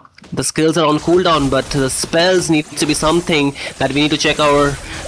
We need to keep our eyes on. But then again, Sage trying to deal the damage, but it's not nearly enough. I think the sustain is something that is becoming a bit difficult. But again, Uncle Hito is getting targeted on. Skadoosh wants to jump in. Phantom Steed. There's going to be Super Zesco with the glorious path where they're trying to back out. You can again see Wuzen is trying to Wuzen is trying to just chase them down, but there comes another damage through from the side of Team Olympus, but so is Team Eternal dealing the damage. Phaeton needs to back out, but now Director as well as Say is going to be going for the hunt, but can they find him? Yes, they do! They got the kill he was looking for a long time.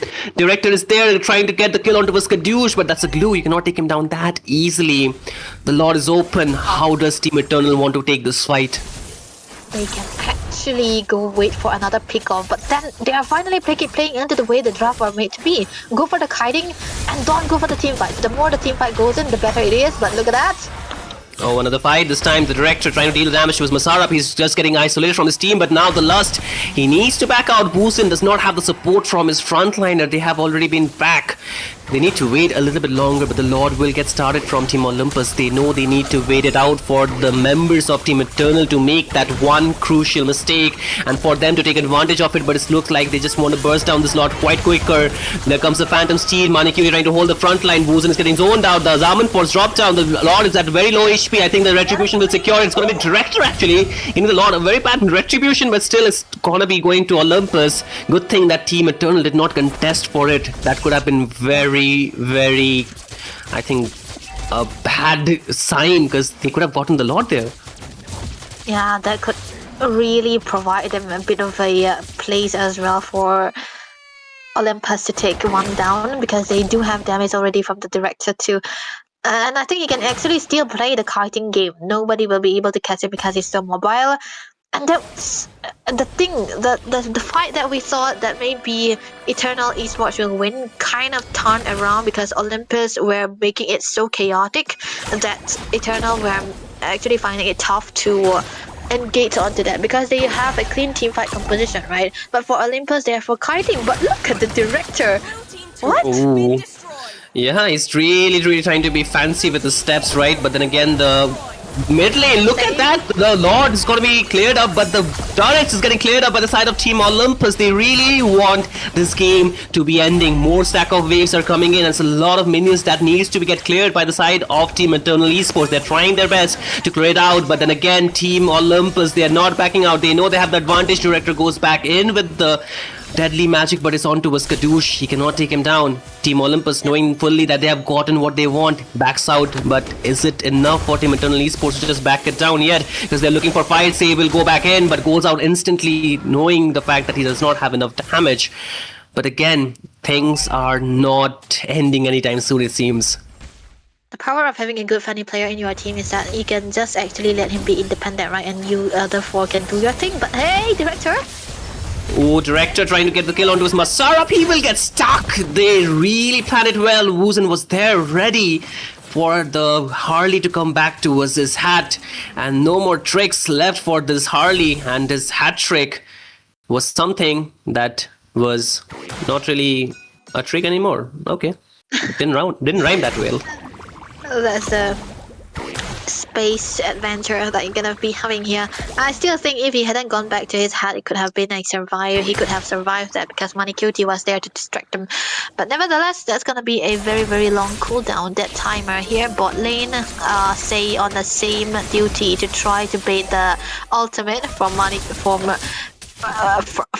Masarap. I almost said Manicutie, but he's successful, I would say. Yeah. But now you can see the side of Team Eternal, they're trying to choke the Lord. The problem is going to be the lanes. They do not have any minions. The super minions will be just going back in. But again, Uncle Hito goes in all by himself. Look at the damage out of him. And there goes the glorious path to zone them out. Fanny goes in, trying to get the kill out of his wounds, and he still survives the thriller of HP. But there comes the blazing duet. He purchases the immortality at the right time to just survive it through all. But the Lord is very low, and they want to contest for it. There is no jungler from both the teams in the vicinity. The Lord resets. There's going to be the mounting from the glue, but there's going to be the Winter Crown play from Uncle Hito, surviving through it all. Wuzin is really low, and the Fanny goes in, but still survives because of the Queen's wings. And you can see there's going to be Uncle Hito stuck up there, loses the immortality, but then again says trying to go for the assassin stone of his fate, and he falls. And now Lust is stuck out there. Manicure gets the kill, and now the side of Team Eternal's Esports, slowly but surely they're crumbling, they're falling. Master Up will get the deadly magic on towards him, loses his immortality, buys the Winter Crown just to buy a few more moments. Woosen all by himself does have the Phantom Steed, but the damage is going to be enough to just take down Say's immortality. But there comes the Winter Crown play. The base is wide open, and Uncle Hito locks it down, and there is no way that Woosen can defend it, and it's going to be Olympus. After a long struggling game, they finally get the victory to move to the next round. The more chaotic it is, the better it is for their side, and this is definitely going to be them trying so hard, trying so well, throw a bit here and there for Olympus, but they managed to recover from what they have lost, recover from what they have thrown, and they finally adjusted to the play style that Eternal were actually making it work for it. 23 long minutes of the game, and the adjustment in game is immaculate coming through from Olympus, man. They stopped going for the team fight, they went for the chaos, they went for the kiting, they went for the pick-off, and finally they found out what they can do. They just keep on going in and out, back and forth, stopped every resources to be coming through from Eternal. And I like the fact that Say has always been on Masarap to bait away his ultimate. Time and again he was successful, and that's one up down. The main setter of the team got the ultimate is already gone, which makes it so much easier for them to chase them away from the objective, and that was well pulled off. I mean, the adaptability from both the teams was so beautiful to watch, right?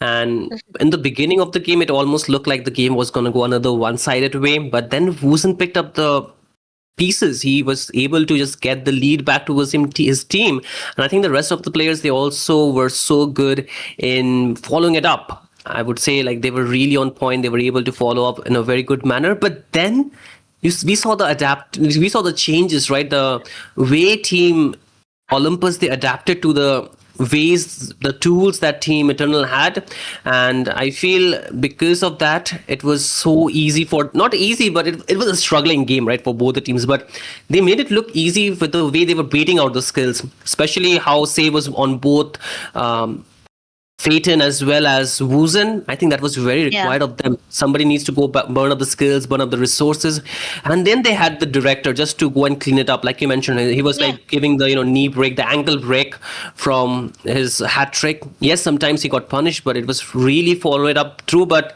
I think the unsung hero for this game was definitely Uncle Hito, with the amount of damage he was dealing. Wow. Ooh, it was beautiful to watch, and Harith playing in this immaculate way, like you mentioned, immaculate gameplay. This is I did not understand the first pick at the first place, because I think even Eternal were aware of that. Harriet plus Harley is usually the combination you don't see, right? Because that's heavy laden missing damage already. But they had a plan all along to go for the Fanny and Harley mid lane. And usually when you see a Harriet, it's always combined together with a Suyo, a Leomord, or even a Fanny. In this case, they were just getting us taken down. And I think I like the Fanny game style there. He was successful in baiting resources, and then he also was always onto Fate, and like you said, just trying to take him down. The easiest answer for a club pick is a Fanny, and they understand that situation where they did throw it a bit here and there, but after all the games that we have been through, this is the best game that we had onto today's game, I would say. Absolutely. It was chaotic, it was intense, it was full of moments where we got very, very excited. And I would love to see such more games. But for now, ladies and gentlemen, this is going to be it for game number 4. Another game awaits us. But don't forget to check out our event partner, TXG Expo Nagaland, because they are here bringing a lot of things. And we want to remind everyone that this tournament is part of the journey towards TXG Expo, which is going to take place in Nagaland. Of course, the name suggests that way, right? If you're smart enough, you'll be able to get it. If you're not smart enough, now you can read. Congratulations. But hey, at TXG Expo, you can expect multiple gaming tournaments, B2B opportunities, cosplay for game characters only, tech exhibitions, game development booths, giveaways, important panel speakers, tech product display, panel discussion, question answer session, company merch, food, live music, and much more. I think I have not lost Debbie yet. We also have upcoming inter-college MOBA 5v5 tournaments, which will be a major highlight for students as well as college team. TXG Expo is bringing gaming, technology, youth, creators, developer, companies, the public together under one platform, and even us. So keep following the official updates and share it with your friends. Make sure you do not miss the TXG Expo that is going to take place in Nagaland. You can read it once again, like I mentioned. So make sure you follow both Nagaland Esports Society as well as TXG Expo on their socials to be updated. And also make sure you subscribe the channel to be updated about the future live notification that comes through for the games as well as next tournaments. But as of now, game number 4 will be done and dusted. Game number 5 awaits us, so we will be wishing the teams very well. I think it's time for me and Debbie to just take our adieu here, but some really talented and 2 amazing casters will be joining here on the desk to entertain you guys. So look forward to it as we take our goodbyes. We will see you tomorrow from our end, but the tournament still goes on, ladies and gentlemen. You do not move away from your seat and you do not close the channel. So keep watching as we meet you on the other side.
I cannot imagine how much you love me, guys. That's why I'm still back. I know it sounds bad, but I'm still back after I said you guys goodbyes. But again, welcome back to the TXG Open MOBA Championship, the pilot edition. And this is organized by Nagaland Esports Society.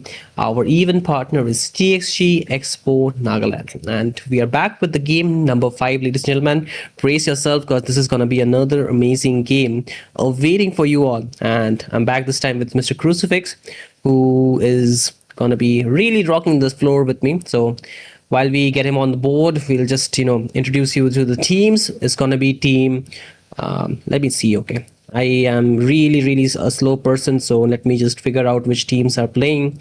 I wish our streamer helped me, but he does not because he's very slow as well. Sorry for calling out the streamer. It's going to be Fireflies versus Zero Gravity Gold. Okay. Long name.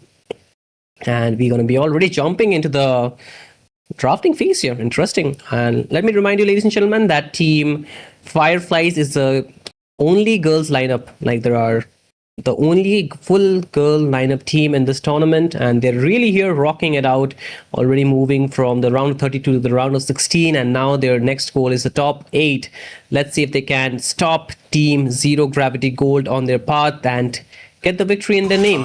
It's going to be a very interesting match. We are already here down with the bans. We can see the Grog getting banned from the side of Team Fireflies here, along with the Phobias, whereas Team Zero Gravity, they have opted for the Zushin ban. Really interesting from their end too. So what other option do they take away? I think the Harley could be a very good ban. If they wish, they can even take away perhaps the Suyo, or maybe the Claude 2 is a very strong pick in this current meta. So there are a bunch of options that they can actually choose from. But what do they actually ban is going to be the most interesting question. Let's see. We are excited to see how do they want to draft around these games, because it actually leads to a lot of things. And now there comes the Harley ban, which I was expecting as well.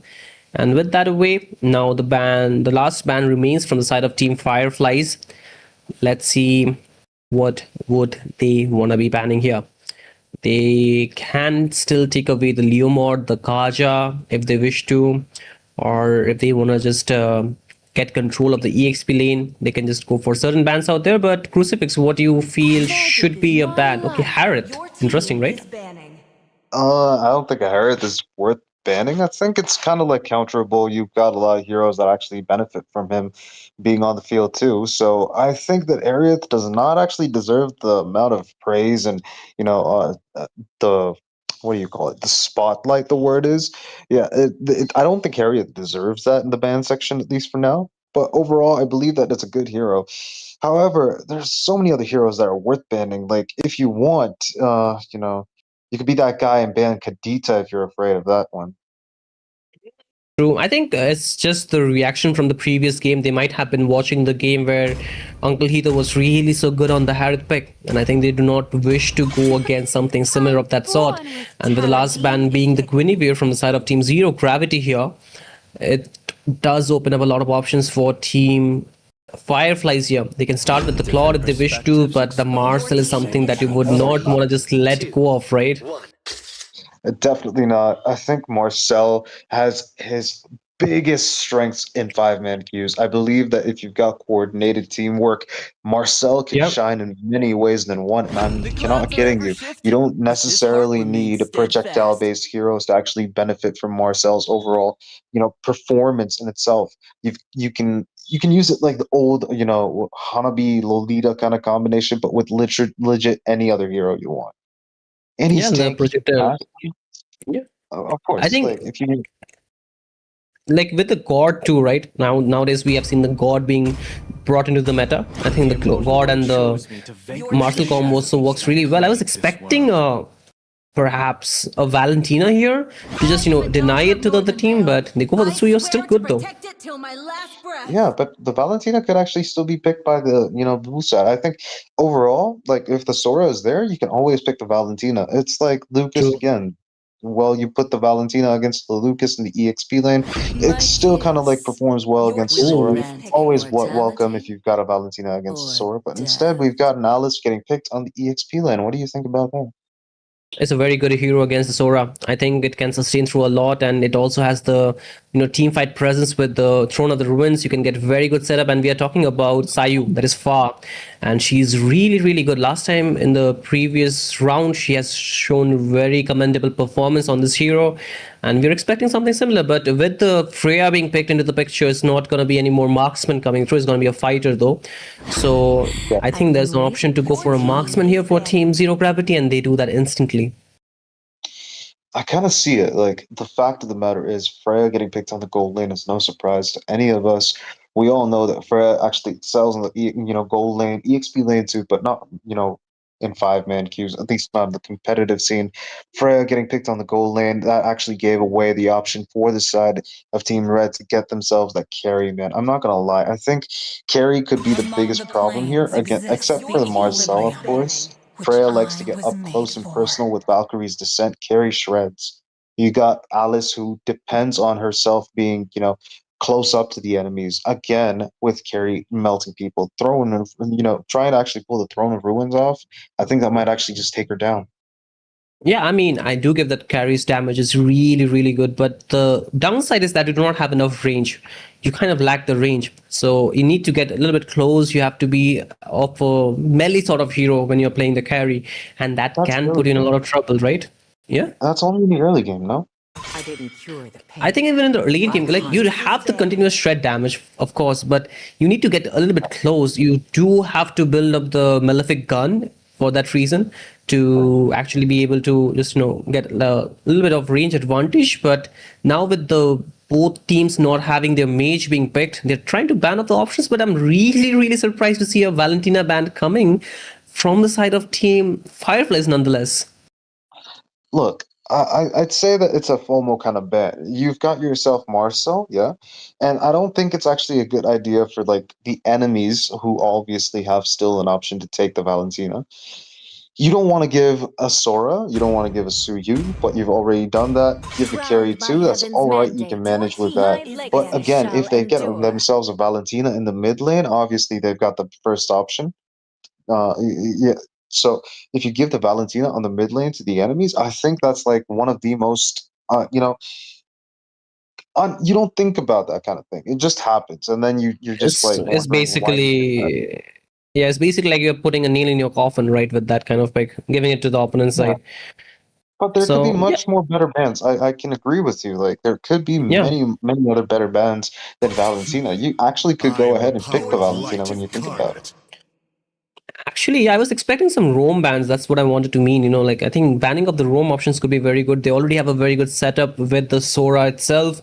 They need to chip down the options with the pick off. I like the Kaja ban here, but now the Hylos will be coming into the picture, and that's a very tanky hero to just melt down, and it's not going to be enough from the Freya to take him down. So they do require something on the mid lane. I would still prefer God perhaps out here, or maybe a Lunox. Lilia too works pretty well, but as for the jungler, what do you want to go for though?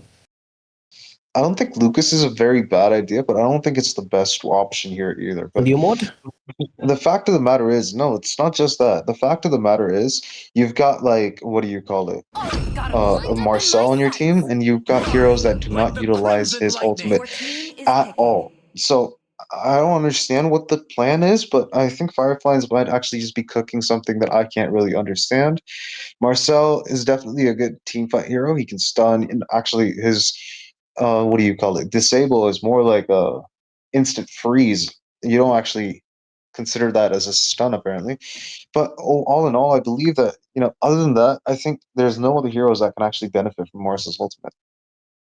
Yeah, I mean, with the recent changes being there, that you can still move inside the Master's Ultimate if you have the shield onto you. That is the passive. So I think they can maybe perhaps do something of a sort, but like you mentioned, they needed a bit more projectile skills. They do have the marksman onto the mid lane, not as a jungler, but as a mage. That is going to be the Kimi. I was expecting the Leomord to be picked here against the Suyo. It's a very decent matchup that we see, but Valir of all the heroes, and that too against this kind of divey composition. So looks tough, man. True, man, and I think the golden hour could actually be a good, positioning tool, like you said. But again, you can't actually attack any of the enemies with basic attacks once they're actually in the area. And I don't think Alice's spells actually count towards something that would actually be stalled in time, like golden hours. So Leomord's spells, Alice's spells, I don't think they'll actually attack the enemies whatsoever. Only Kimmy is like the only person that I could see working with Marcel to actually use the ultimate to the fullest, but both teams are done drafting. What do you think about this draft and the whole of whatever happened, Shinru? I really like to see it going through, but it's about time for me to just say goodbye to you, man. I think your best friend Peachy is out here, so let her take over. And it was really fun doing it, but some good things have to come to an end.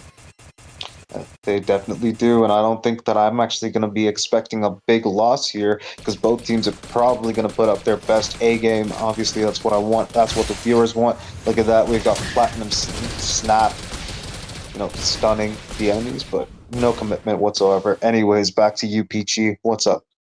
Oh, interesting to see Fireflies once again. Sadly, I did not get to cast their game last time, and I was witnessing the game. So I am excited to see this time around how they will be trying to the game onto the round number 2. Hey, wait a minute, there might be a first blood coming in. Suyu is almost there. Sen looking quite low, back again. But wait a minute, Miss Euphoria, she does have a lot in her arsenal, trying to go for the immobilization. There's a bit of a frozen into the hands of Kiel, but no, he is safe for now. He definitely is top lane. We've got Carrie in a situation. Henry Cutie trying to make sure that he actually stays alive because his team is busy taking kills down the bot side of the map. But they didn't actually find one. However, they did put up a valiant effort there. All in all, I believe the side of Team Zero Gravity is definitely having the upper hand. They've got some area control, but look at Freya trying to do something, trying to be sneaky, trying to be shady. But I think Suyu knows what's happening. He's not going to just walk into that bush without thinking twice. Damn, now this is going to be a bit of a, bot lane situation right here. The zero gravity gold, they'll have to play it a bit slow. Wait a minute, Miss Uranus trying to go for the immobilization. Now, again, Sayu is on her, comfort hero, so it is well known that she is going to win her lanes, but Turtle is up here, and there's not going to be a Phantom Steed into the hands of Vyoma, so that's going to be a bummer, but Luna Bay onto the top lane is playing against an Hanabi now. Sorry, the carry is gonna farm up a little slow by slow, but it is kind of important for the Freya to join up the team fights as we are witnessing as of now. Look at that, dude. And I take that back. Uranus is actually playing good. He's making sure that he's capitalizing on the fact that Platinum Snap slows the enemies down.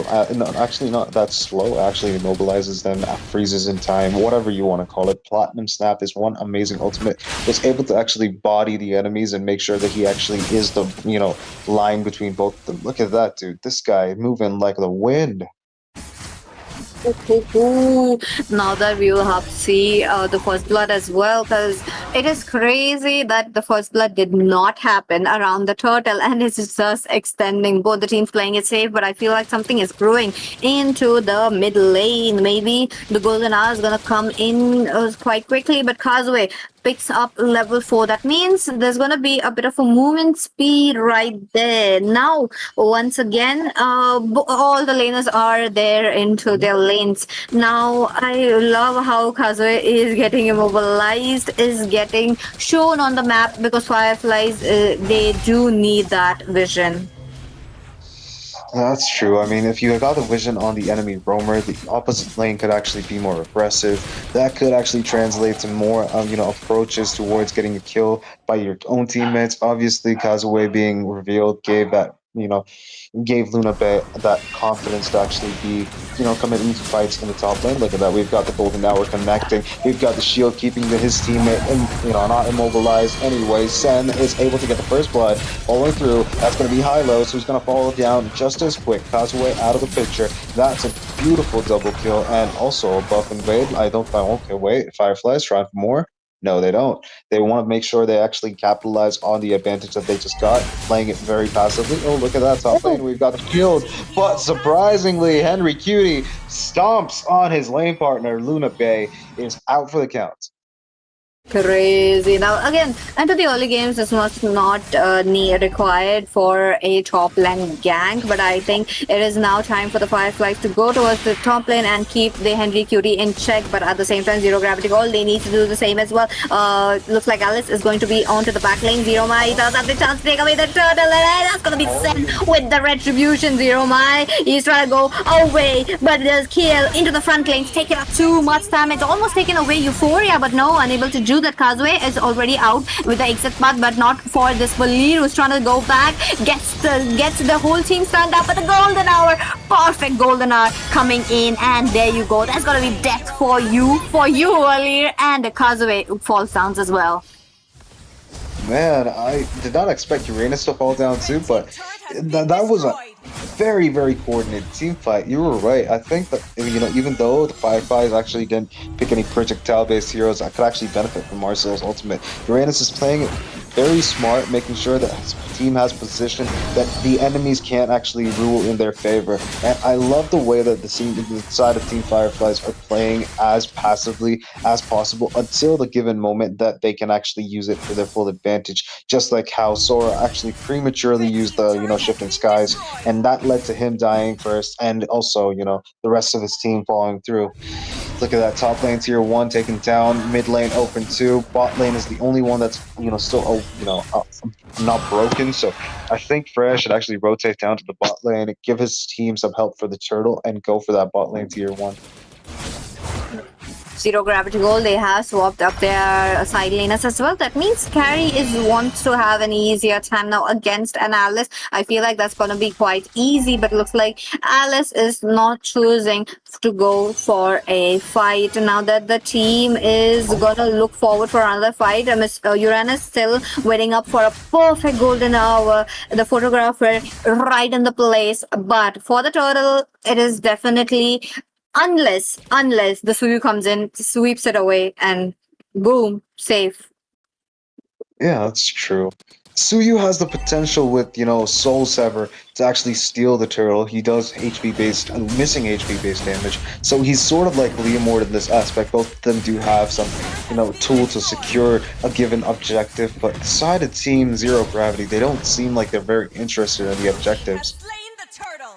And on top of that, both the teams are really showing a disciplined gameplay. I have not once seen them, you know, overextending the fight. They are just giving all their members equal amount of farm as well in their respective lanes. But as of now, Fireflies are the ones leading with the gold and the kills as well. And neutral objectives, definitely it's into the hands of Fireflies. Now, talking about the items shown right there into our, screen. Okay. Let's go for the items. Sora for the tank build. I think Sora being in the tank build is like a no-brainer, to be honest, because, you know, you get more damage on your Shifting Skies Stormy form the moment you have more, you know, HP. It converts like how Edith's ultimate actually does for her too. So Sora having HP is like, yeah, it's like obvious. Alice too is going for a tank build. I don't think no Alice player actually goes for any damage items. It's actually pretty standard for an Alice to go tank. For both EXP laners, they're going tank. Look at that. I think right now Platinum Snap keeping them alive. I think that's a little too greedy, bro. It's not a good idea. Okay, it's not a good idea. But look at that. We've got Alice in the backside. We've got him using the flicker with the Rune of Ruin. Throne of Ruin. And okay, good God, my bad. But look at that, we've got Sora getting caught off. Gimme is trying to do some damage, but he's got Radiant Armor. He's going to be staying alive for a bit longer. Look at that, Alice surviving with that tank build. Gets pulled by Tracking. Sora is not going to actually fall today. He knows that he can't actually take too many fights, but he's still tanky enough to survive. And look at that rack play from Leomord. That's amazing how he actually got a tower. Sen playing it smart, making sure he uses distractions that his team creates to use that to get an objective. And now they're trading him for bot lane too, I think. That's true. And, you know, like going to the other lane and actually going for the push really takes a lot of trust onto your teams, because you need to make sure that your team doesn't loses up right there. But I feel like Golden might be coming in. Kazue does get immobilized by Uranus this time once again. And on top of that, Uranus, that Marcel being open, really annoying. I completely agree. When you put that Marcel in a coordinated 5-man team, that's going to cause havoc, dude. And most people in rank don't actually see this level of, you know, patience with the Marcel. Obviously, Uranus is actually going in on the back line, and that's for good reason. Marcel is one of those heroes that could actually slip through the enemy defense lines and actually go into the back line, maybe put them, put the passive, the platinum snap onto the enemies. It would still, be a possibility for you to survive, 100% chances of survival. Look at that, though. They're starting Lord Fireflies, making sure they make the disciplined play. They're not looking for a kill. They know that the side of Team Zero Gravity can't really contest for the Lord right now. They get themselves the Lord. Fireflies getting an overwhelming advantage against Zero Gravity.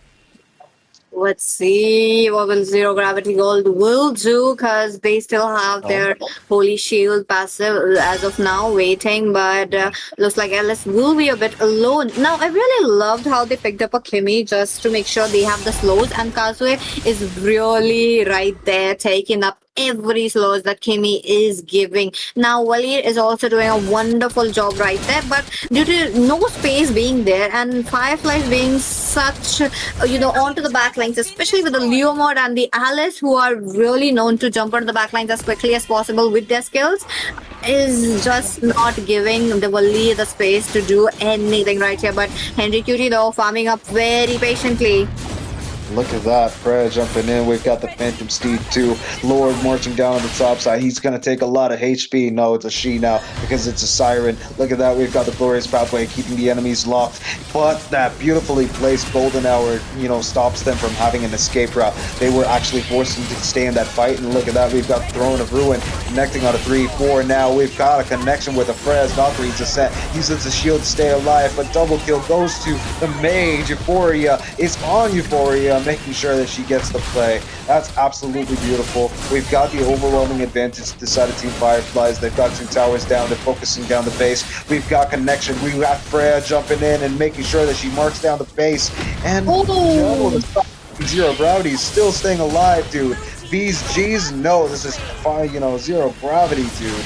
These guys making sure they were able to keep the base intact, even though they were outnumbered 3-2. Almost right there for Fireflies. Look at them. Now that you have to see another Lord and another minion pressure, but for Zero Gravity Gold, they did a wonderful job clearing her out as quickly as possible, despite all the obstacles that were there right in front of them. The mid lane is just going to be protected as of now, but Kazue, with that vision, goes in for the stun. Wait a minute, that stun is not looking good. Sora thus gets down. Euphoria, but along with that Golden Hour, Leomord right in the wrong lane as of now, and Alice taking on too much. Sam 0-0 takes a kill. Sam jumps up. Henry Cutie is getting attacked as of now. There's gonna be a bit of action from Lunar as well. Gets in there, down. That's like a 2-for-2 trade, and especially Marksman going down for the Mage. 10-on-10 trade by both the sides.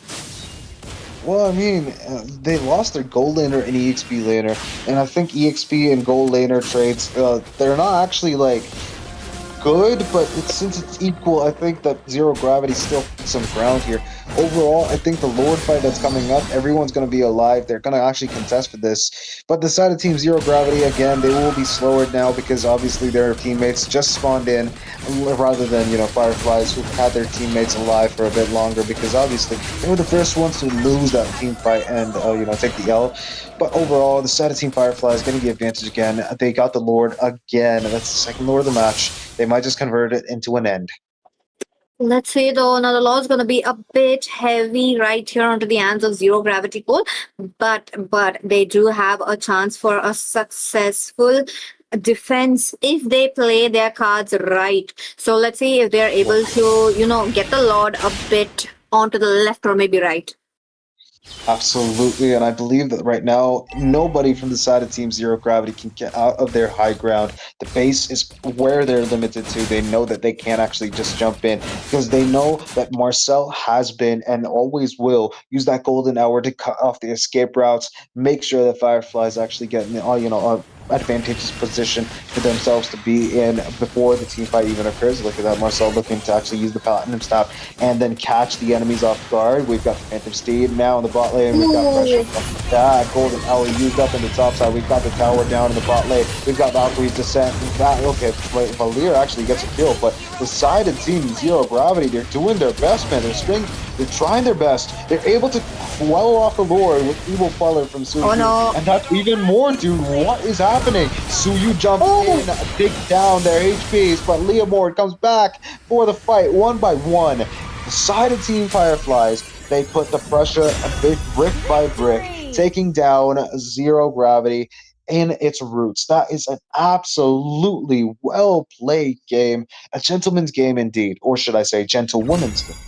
That's true, and Leomord being such a good distractor. I did see Leomord trying to make sure that all the main damage dealers will be in his way or in her way only, so that the pace will be taken down. This was absolutely a brilliant gameplay coming in from the side of Team Fireflies, but had luck into the hands of the side of the Zero Gravity Gold. Oh, true, man. And Zero Gravity, dude. They did not have the option to actually go outside of their base at one point. They had to farm with whatever minions actually came across on the lanes and actually entered their high ground, but they could not find a way for themselves actually even farm up in the jungle, leave alone defend the towers. The jungle was not safe after the top and mid lane tier 1s were taken down. The side of Team Fireflies did a good job into pressuring Suyu back into a corner. Zero May could not actually farm at all anywhere, and it did not look very good for them since the start. They did pull off a few amazing feats, especially with the Sora, the Suyu. I think the Hylos actually is one of the most underrated hero players right now. I think Kazue actually did very well in actually keeping the enemies delayed as much as he could.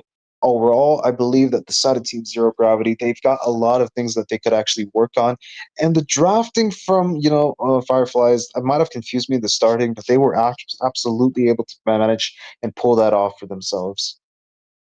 That's true. That's true.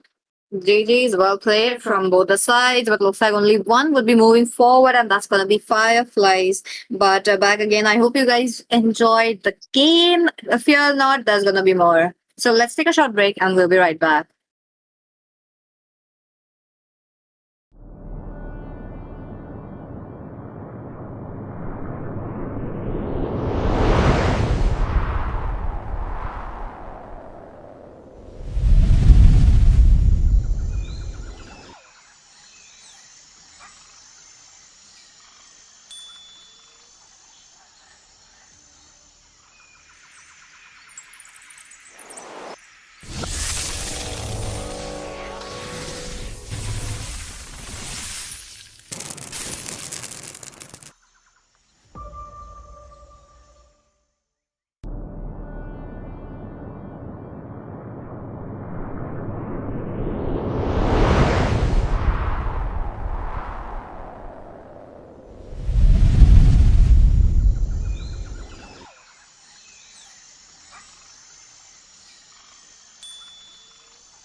Hello, hello, ladies and gentlemen. Welcome back. I hope you guys are well hydrated and bring in your dinners because the games are not done for the night. And with that, this is going to be the TXG Open MOBA Championship. Back again with our knockout rounds. Now, with this, this is going to be the one last best of one series. That means the teams really have to give their all. And if they don't do, they will be eliminated. So let's see what is it going to be. Now, onto the same note, this is just not a MOBA 5v5 tournament. There's going to be a lot of events happening very, very soon. So, do stay tuned for that. Other than that, let's dive into the match as quickly as possible. Now, the draft's going to come in very soon, and there you go. We've got the draft incoming, Peachy. 2 heroes already banned, 1 fish lady, 1 queen of the Chinese Empire, or whichever empire, fictitious empire that Mobile Legends has created. We've got Zacian and Kalea getting banned off. I don't see any reason why not to ban both of these heroes, but I think there are better heroes to ban. Like, yeah, of course, the Harley gets banned because you don't want to deal with that. Zushin's still open, Peachy. What do you think? Ooh. Zushin, I feel like that's gonna be more like onto the red ban because I have seen a lot of red teams banning it off. So maybe right here, second ban or maybe the third ban, but onto the other side, YSL.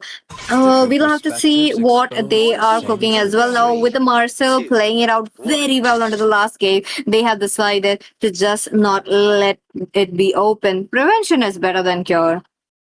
Of course it is. I think these teams are doing their homework. They know what's working, what's not. Giving the Marcel away without thinking twice is the biggest mistake that the last teams did. Fireflies took full advantage of the hero, and I think Zero Gravity didn't really have an answer to what they could actually bring to the table. I myself was surprised with the way the Fireflies executed that Marcel into the game. Your team is banning. Ooh.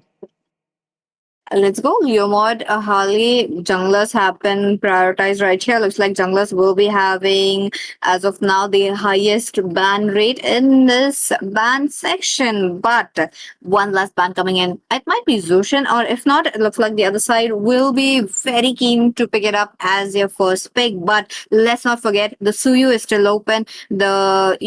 I feel like I'm missing something other than the Suyu as the first pick. The Sora. The Sora too, I think. I believe that the Sora could actually be a first pick hero. It could actually be better off in this, the red team. But all in all, I believe that Sora is not a bad first pick.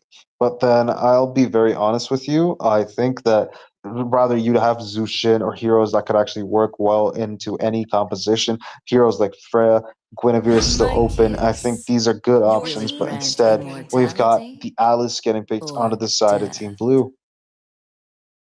Oh, Alice is definitely quite popular right here in this tournament. So I am like curious to see what is it going to be against an Alice, given the fact that there is many counters available as of now, and the Ocean being open, Lazai picks it up. Now, interestingly enough, talking about the Zushin, it is a really good hero, and now that there is an Alice as their first pick, I feel like the other side will be thinking twice and maybe trying to go for the counter in the mid lane. Actually, I kind of see that. Look at that. Zushin gets picked onto the red side. It's kind of like a no-brainer. Again, I keep saying this. If you want to have the advantage, you take Zushin to your side. Don't just give it away to the enemies. And right now, it's a big problem here. Valentina cannot be a very accurate possibility, obviously, because the Zushin's been picked in the mid lane. We've got a possibility of it going to the EXP lane, but instead we got that Phobius in the EXP lane. Unless, of course, Team Red put that Valentina into the gold lane, I don't see a possibility. Sora has a free option to just be picked here. Sicilian, though, I haven't seen him in a while. I'm always refreshed and happy to see heroes that getting the spotlight that they deserve, obviously. But when is Argus going to get that spotlight? Oh, hello? Maybe soon, maybe soon. If you manifest enough, maybe you'll get it. True. I don't want to manifest anything that I don't want, though. I think Argus deserves to actually be the hero that I play myself and no one else. But let's see. Hopefully it might happen. Hopefully not. It might not. I don't have any qualms with that. We've got Hylos getting picked onto the side of Team Blue, but Harrieth was left open, and I think that we've seen in this tournament that Harrieth has a very favorable chance of being used in the winning team rather than any other hero. So I believe that Harrieth getting picked, a no-brainer again. And now that they have the focus onto their hands, they don't have to think twice picking this Harriet onto the goal lane. Now, again, with the good mobility in his hands, he will be able to maneuver quite easily. But at the same time, we are back again in the ban section. Now, onto the bans, I do believe we will be seeing a mix of marksmen as well as junglers, because junglers will be taking a bit of a priority there. I feel like there's not much of a junglers left open as of now, since there's like almost 3 jungles banned off. That is not the whole jungle pool. I kid you not. I believe that everyone in the competitive scene are copy pasting and repeating things that have worked prior. And now I think heroes like YSS, Lancelot, all of these heroes have not, been given enough credit where it's due, because these heroes are still viable. I think Hayabusa too, to a certain degree, can also be used in the competitive scene, put some pressure on squishy heroes. And I think, all of these heroes not getting the spotlight they deserve, and only heroes like Guinevere, Suyu, Leomord, all these semi-tank, semi-assassin type of junglers are kind of like, what do you call it, rising up in popularity. True. Maybe we would be getting a Guinevere game as well. Oh, there you go. Yeah, I don't have to speak about Guinevere to be, seeing a Guinevere being picked. No brainer. Guinevere gets picked or banned. Oh yeah, it's banned actually. Sorry, my bad. False alarm. Yep. So let's wait and watch what the one last ban's gonna be. Maybe focus on to the tank or even a jungler. Jungler, I feel like everything is just out of the way other than a Fredrin. That's like a little bit far-fetched. But other than that, oh, it's gonna be a jungler. Crazy. The flex pick, the Bakshia. Bakshia is also another very good hero right here. And given the fact that they do have an Alice plus a high loss, can be such a nuisance, so it is just best to keep him on the ban section. Absolutely, Peachy. I believe that keeping the box here away, helps the sustain heroes stay alive for another day. Obviously, the Voxia is one of the heroes that could actually counter heroes that require sustain, heroes like Phobia, Sandbags, and everything. So getting that banned off actually limits the amount of jungle pressure that they might actually face in terms of actually getting invaded or similar situations. I believe that Hilda, Khalid are still open. They could always be picked to actually get the invading upper hand in terms of early game jungle farm. But I don't think that's going to be a possibility for this game. What do you think, Peachy? Oh, Hayabusa. I just talked about it. Okay. Noir going in for the Hayabusa. Now that is really crazy. But Nonchalant Kid, as much as I remember, he was the one who was playing the Suyu onto the last round. And that's going to be a fanny for him. But Clint back again. I do remember, 411 playing up the Clint. So they're going to swap very soon. And Fanny is gonna be a little bit annoying though if there's not enough invade. Absolutely, but look at that. The side of Team Red, they're actually planning on getting the Fanny countered. They're gonna okay. They did see for the Tro, they did see for the Franco. I knew that as a hero that could actually just catch the Fanny will be played. We've got the Kaja getting picked onto the side of Team Red. I think the drafting has been done, and I think I like the side of Team Red's draft better than the side of Team Blue. They've got a lot of heavy hitters and a lot of, what do you call it, crowd control, the tank potential with the Kaja Phobius. Zushin helped them out, the Harriet and the Hayabusa to do the finishing blow. But the side of Team Blue, they're not any bit bad either. They've got, Hylos and Alice, heroes that could jump the back line. You've got Sicilian, who does a heavy amount of damage to any sort of hero, be it tanky or squishy. Fanny for the cutthroat action that you want to see in the game, and also the Clint. Look at that. Soul Vessels, 2 of them. Where's the Benedetta?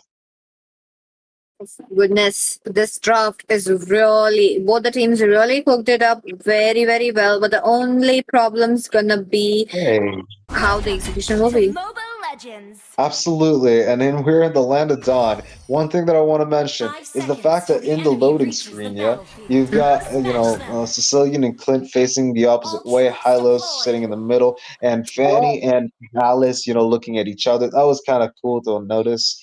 I hope people actually notice. I wish I'm not the only one who noticed that. Anyways, we're back into the game. We've got both teams taking their own respective jungle buffs. The red side going for the red buff, the orange buff, if you will, and Fanny, obviously blue side, they're going in for the blue buff or purple buff. They're making a gold lane rotation. I think that's actually a good, smart decision because you want to put the pressure on the gold lane and then attempt for a kill in the turtle fight. Looks like Noir will be a bit ahead, maybe like hitting level 4 quickly right here. But at the same time, Fanny is gonna look in for more. Oh, okay, Kian will be having to pop his flicker out of the way. But Dazai with the lantern flare now. Fanny is actually having a bit of a problem, unable to pick up the first blood, but it's just better to go for the level 4 quickly and then go for the first blood. Absolutely. And Jian's younger brother, Kian, is. I'm so sorry, I just wanted to make that reference.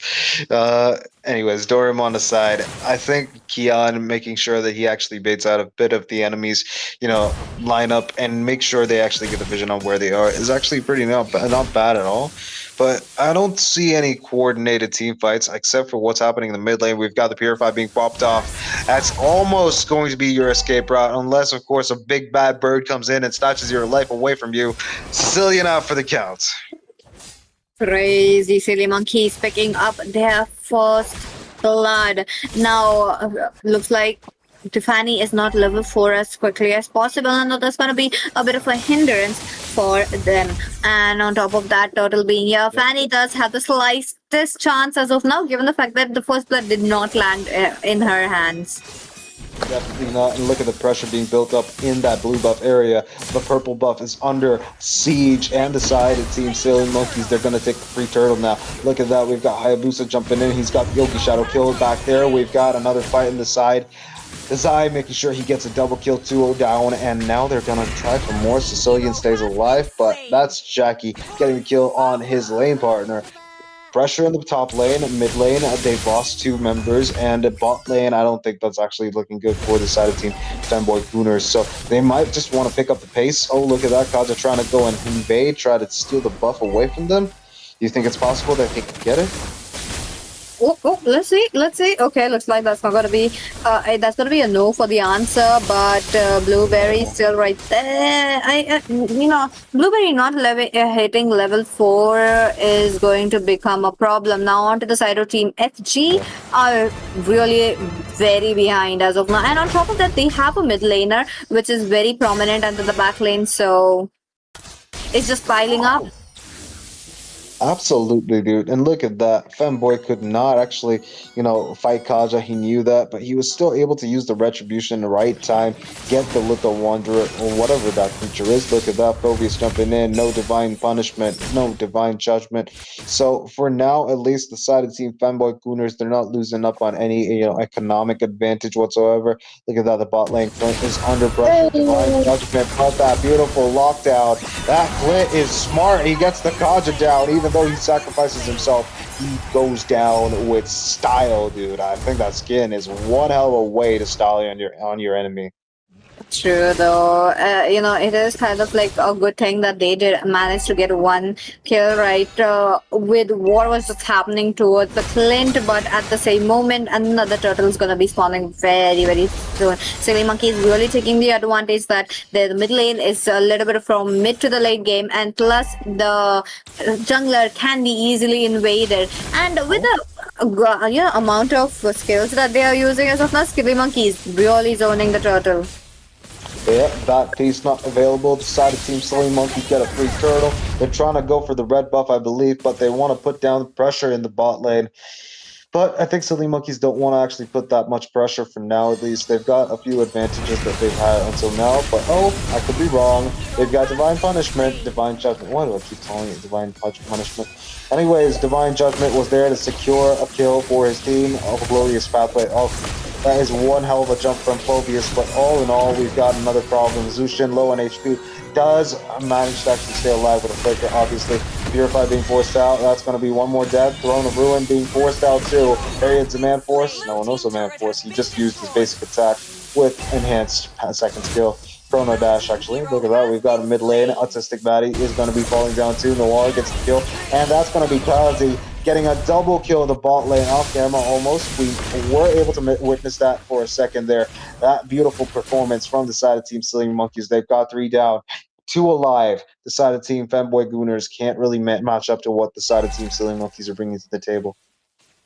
Crazy right there from the sides of Silly Monkeys. We'll have to see how they will be trying to pick off the bot turret as well. Now onto the bot turret, Nonchalant Kid really realizes that it is just better to leave that turret open as well. Silly Monkeys lost that window of opportunity, but I do believe they might be able to get one into the mid lane. Now Sicilian unable to rotate as quickly as possible given the fact that there is no mid turret, and without the presence of mid turret it does get very easy for Silly Monkeys to invade, and even with the turret they were still invading, so that is just like doesn't matter for them. That's true, but the fact of the matter is, you can't really sleep on Nonchalant Kid's skill in the gold lane, obviously. Kaja was not ready for that second skill to land on him. The moment he actually flickers in, gets the Divine Judgment, even though he got the enemy, he was not able to move around. That actually disabled his ability to actually bring food to his team. Silly Monkeys have to have some understanding of how to actually counter this Nonchalant Kid. But look at that, we've got a beautiful orb going away, saving Alice's life.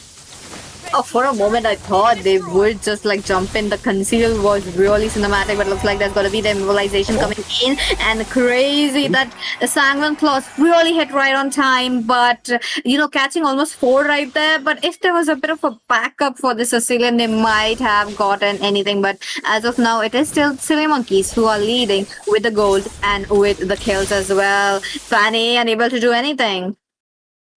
Dude, I'm telling you, man, the aspirant skin is not it. If he actually wanted the main character energy, he should have just gone for the Mikasa skin. Obviously, a much better skin. You don't really want to sleep on that, by the way. Very beautiful skin. All in all, I think that, right now, Fanny losing up whatever ground that she's had. She gets herself the blue buff. He's able to actually do something. Not she. I keep messing up that. Anyways. Towers being forced out in mid lane, top lane, bot lane, and look at that, we've got Divine Judgment. One flicker is all it takes. That glorious pathway is not going to save you. Bat Feast being pulled out now. I don't think it's actually going to be followed by anybody from the side of team Femboy Gooners, obviously. We've got nobody actually supporting Sicilian. One thing that you mentioned is that's kind of like sad right now, that Sicilian's not getting any support. Look at that. Fanny trying to get the kill on Hayabusa. Ogi shadow kill. Does not have the range. We've got him now running for his life. Noir. He knows that he can kill, but again, Fanny just decides to back off. Mid lane tier 2 also gets taken down though. Loving the fact that Hayabusa almost was taken down, but FG did not push it all. Maybe if there was something like an Alice right there, they could have gotten it all, but no. Now Fanny's number 1 job would be go push the lane. She's doing it right already, but at the same time Silly Monkey is very well aware of their capabilities, so trying to clear those lanes as quickly as possible. Fanny, will she be traded? She's looking quite low in the energy as well. Jackie with a flicker catches Fanny. Harrod's bounty has been reached. Look at that. It looks like we are getting bounties at this point, and it's just 9 minutes into the game. Yeah, and Kazi is playing it pretty smart. He's not making any missteps. He's not making any mistakes. And all in all, I believe that Femboy Gooners are going to lose it and all that blue buff too. Limiting Fanny to a lot of her spells to, bare minimum, obviously. Look at that. Sicilian gets that blue buff. I think it's better on Sicilian than Fanny, obviously, because Sicilian's doing a lot of heavy lifting. Fanny could not really do much in this whole game, 0-3. Both of those guys don't really have any kills, but it's better to actually keep the farm on Sicilian than Fanny at this point of the game. Fanny should just focus on putting this, pressure on the side lanes, make sure that, the lanes don't sink. I think that's the best course of action. Lord marching it out on the mid lane, that's going to be very chaotic if it does not actually, have anything to respond with from the side of Team Femboy Gooners. True. And is it possible to see how much stacks did this Sicilian picked up so far? I feel like Well, we. see that. Okay, let's see though. Lord's gonna go jump in, and there you go. 168 stacks already. That is really crazy for 10 minutes mark. But the Lord though, that's gonna be interesting to see. Wait a minute, Fanny clearing out the other lanes, and that's gonna be. No.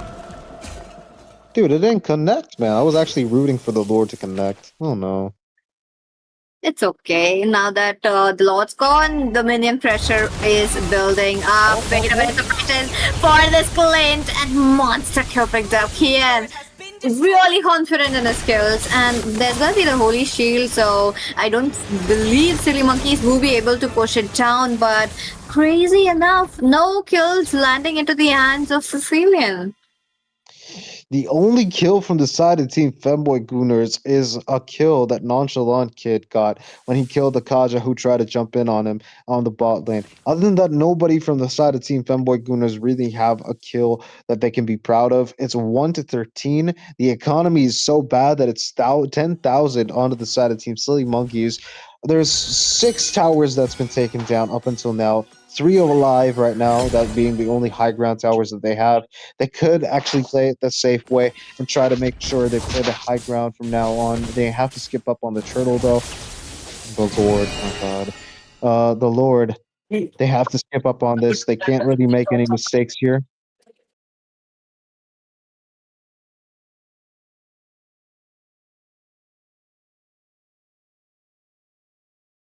What do you think, Pichu?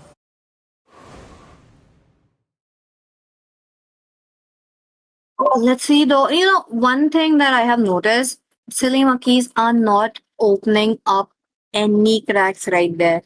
They are just making sure to play around the Kaja, and they are making sure to easily get it as quickly as possible. One member taken off, that just gets very easy to take the second member of FG as well. So this time around, inhibitors might be falling down. So I do want to check out how it will be going around. Now that the vision is up, Kazi is there for the backup and the Lord.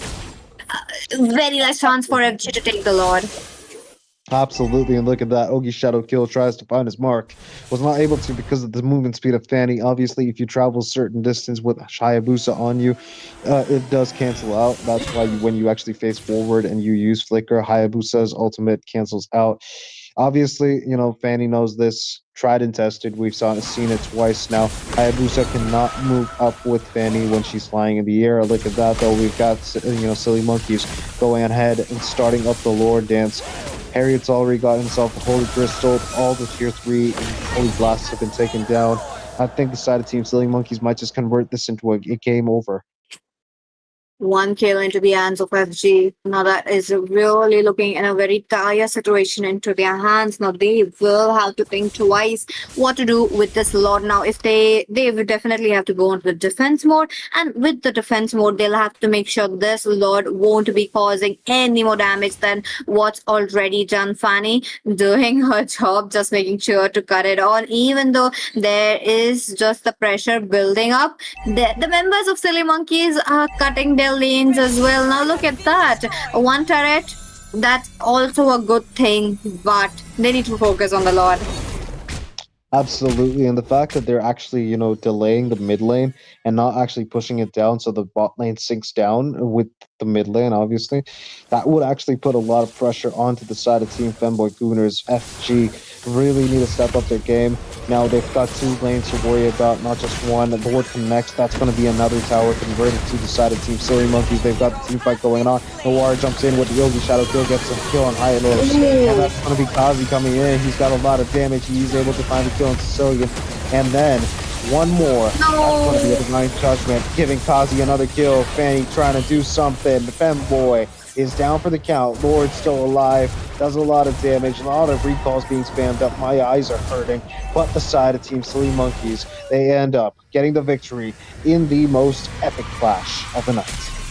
Let's go, Silly Monkeys, for the win. And the side of Team FG really tried their best as well. So kudos for them as well. But crazy though. It looks like Silly Monkeys really cracked their solution to what to do and how to execute as well right there in the draft. The lack of assists, the lack of kills onto the side of Team FG really shows that they did not get any space right there. They did not get anything to do on their own lanes as well. This was definitely a one-sided game.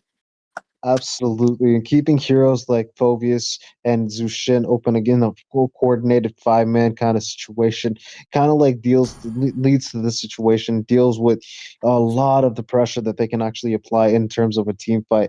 But also in coordinated 5-mans, we've seen that Kaja and Harriet have been useful. Harriet mainly in the Indian circuit, but Kaja all in all was very useful in 5-man coordinated squads, like coordinated team fights and everything. I think that all four of these heroes, even though Hayabusa did do a lot, he was able to do a lot in the early game, put a lot of pressure to. I think Hayabusa does deserve some spotlight, but the rest of his team, they've got heroes that could actually just make or break a game, and they used it to the fullest of their abilities, man. That's true. And ladies and gentlemen, once again, a small reminder that this tournament is going to be, it's just a part of the road towards TXG Expo. And this expo is going to have a lot of things happening. And don't forget, this is not the only tournament that's going to happen. Looks like we will be having a inter-college tournament very, very soon. So do follow our Instagrams, do follow our social handles to be updated with that. But before that, let's take a quick break and we'll be right back with the next match.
Hello, ladies and gentlemen. Welcome back. You guys are here back again at the TXG Open Moba Championship.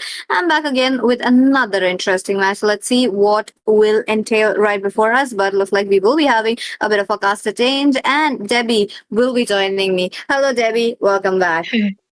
It's good to be back, PT. Now we are, almost at the last second game of today, so I'm pretty excited to see how they are going to be able to pull something off here.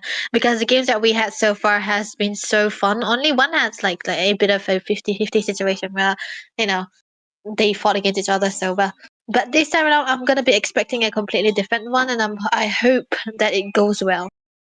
Let's see what we have. Now, let's dive into the draft as quickly as possible. But other than that, ladies and gentlemen, do subscribe, do like the stream as well. And let's not forget, there's going to be more events coming up at the expo. So if you're around that area, do join up very soon.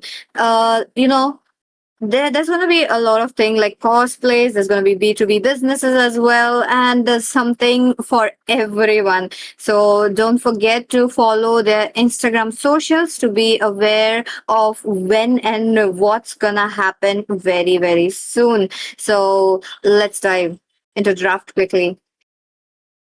But we gotta see how they're gonna be adjusting all of their stuff, man. Best of one series is gonna be so tough most of the time because you don't see much of a change into the meta, of course, but it kind of depends on how you're gonna be able to draft well, and that is gonna be something you really want to focus a bit onto too. So we had a lot of games today, and the drafting has been so immaculate for both of the teams that we had so far, the losing team as well as the winning team. So I'm also expecting a bit of a good draft again coming into the game number 7 that we have as of today. So let's see though. We have Guinevere, Kalea, Ben. That is a very, very good combo that we usually see. And Marcel Jushin taken away from the red side here. This is such a red side Ben, I presume. Oh, that's true though. Again, until the last one, last game, the Zushin was open and then played out very, very well. And we did witness a one-sided game. So I am kind of curious to see how this game's gonna be. Now, Zushin onto the red side already banned off. And ladies and gentlemen, this is going to be the one last best of one series. So the teams will have to give everything right here, whatever they have to proceed towards the next round. That's gonna be the quarter finale as we are nearing to get to know who's gonna be our championship. Other than that, back to the bands. Leo more out of the way, and I feel like the Suyu should be there as well. Yeah, Suyo, Suyo is such a good band though. But then Freya is gonna be open. Wow, so no Freya, no Suyo Ben. It's gonna be the glue that they went team Tribrawl. And the Harley is completely left open as well. So if they go for the first pick Harley, are they willing to let go of the Freya? Okay, this is really interesting draft coming up. Looks like there's going to be a lot of emphasis onto the Marcel as well into the last game, as I do believe it was there. But let's find out what's going to be the roam. Looks like Whips going in for a Harley and not gonna prioritize a Sora now. Sora, what about a Sora onto the other side? Oh, Sora can also come to here. But Sora is such a hero that you usually want to pick into the later part of the game, so, later part of the drafting phase. So it is because it can be counted very easily because of Phoebus, because of Valentina. So for Tribrawl, now that they don't have the Harley anymore, I still think they can go for the Freya. Freya open, Claude open. But then they want to go a bit onto the Sora and Kimi. So Valentina and Phoebus come through here, right? For Malevolent. Ooh. Valentina is One gonna of be them. Yep. Yeah.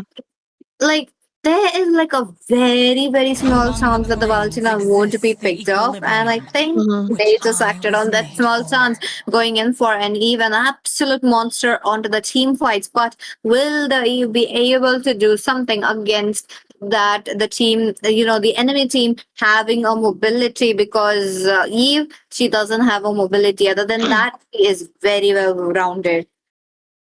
I don't know about the Eve pick here. Honestly, against the Sora on top of that, it's gonna be such a good buy for the Sora, like you said, mobility, right? They have to have an answer for this Sora as well. I feel like they still need at least one of the Fovies or the Valentina even in the XP side.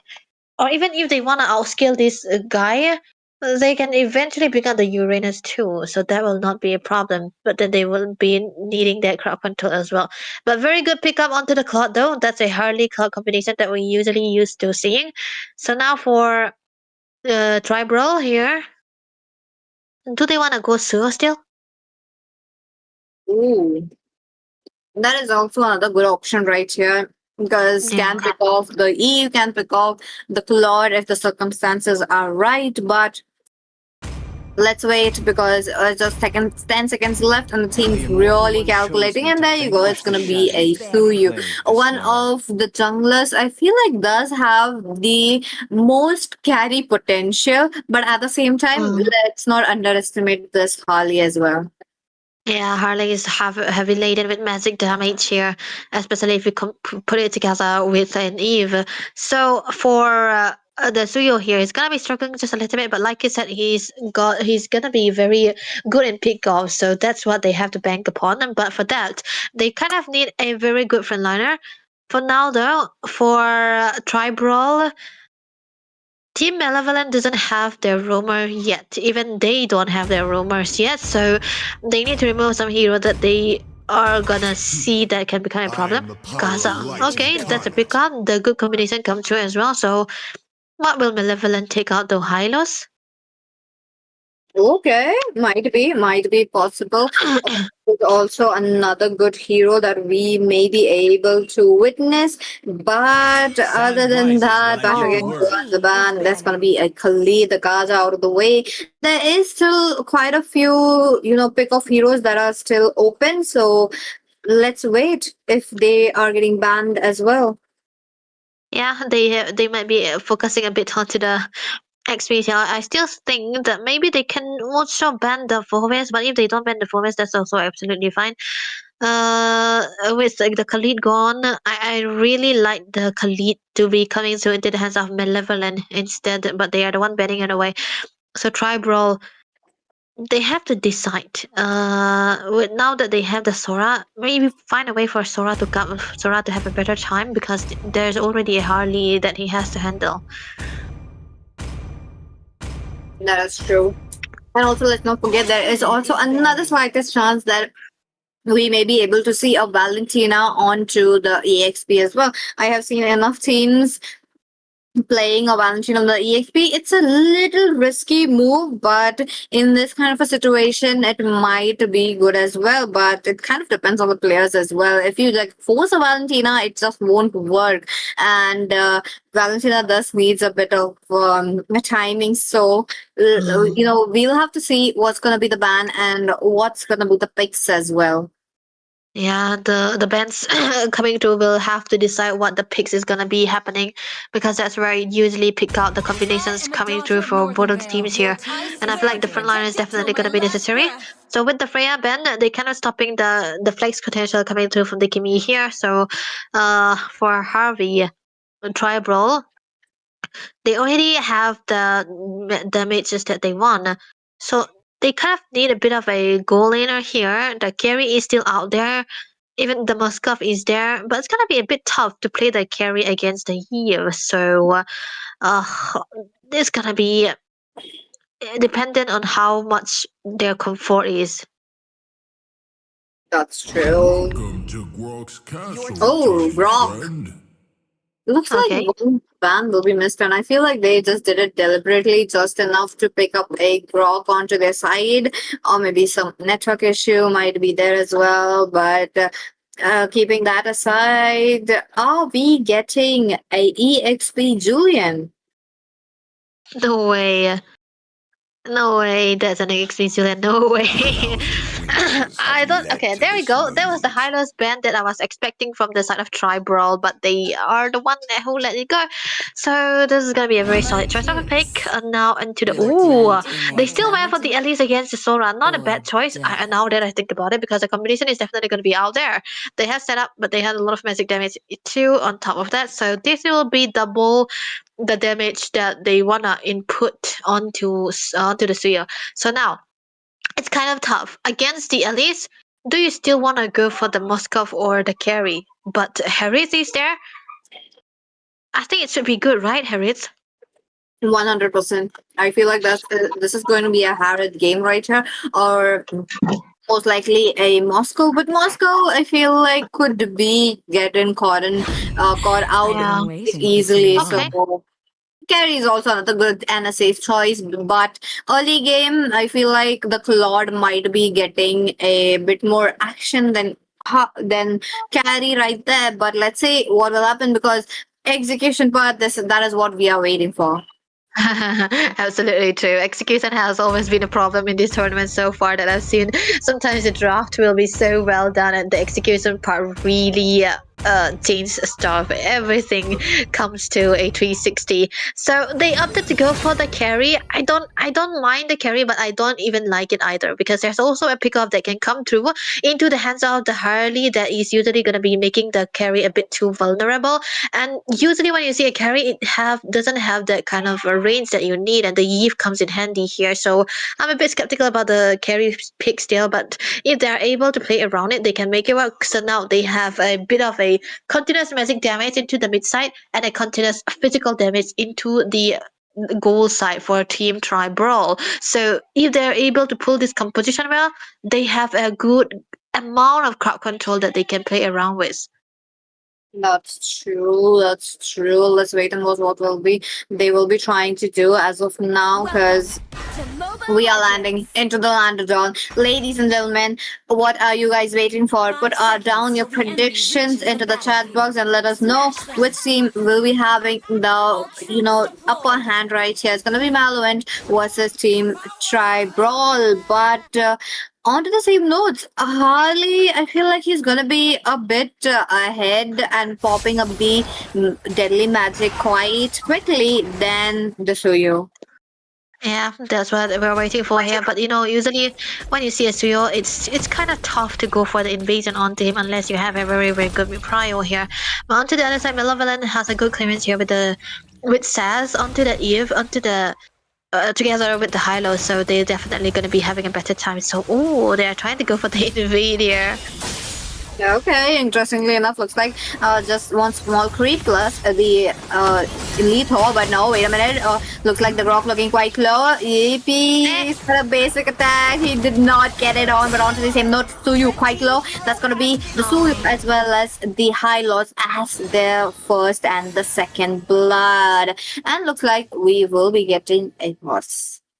Yeah, not really a good sign to be dying that early on. I was 100% sure that maybe Suyo, he could back off and just go for the farm onto his blue buff. You cannot get the early damage into that stage of the game where we're gonna be outnumbered. But a good rotation coming through for the side of Malevolent that kind of made it harder for them to take any kind of kills. And yeah, that is really not a good sign for their here as well. So maybe they can adjust to that meantime. Now that they're getting a bit of a break, they can start to reset their style, because now with one death that they suffer into the jungle side, they will be struggling just a little bit into the farming phases.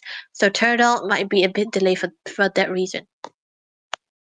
And on top of that, Suyu really needs that snowball. Does have the carry potential, but does comes in terms and conditions. So if those terms and conditions are met, that is going to be an easy game for the Suyu. But as of now, the Suyu has been already taken down once. So that is going to be a bit rough patch for him. But hey, it's just the early game. It looks like, the issues that were just going around on the teams are already solved. And on top of that, carry versus Claude. It is the carry who's having a better time as of now.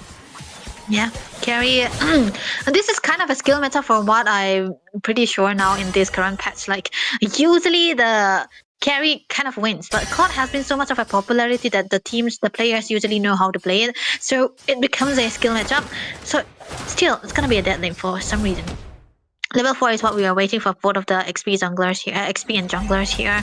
The turtle is definitely important for both sides, especially for the Suyo here if you compare it, because Hurley can scale up just a little while.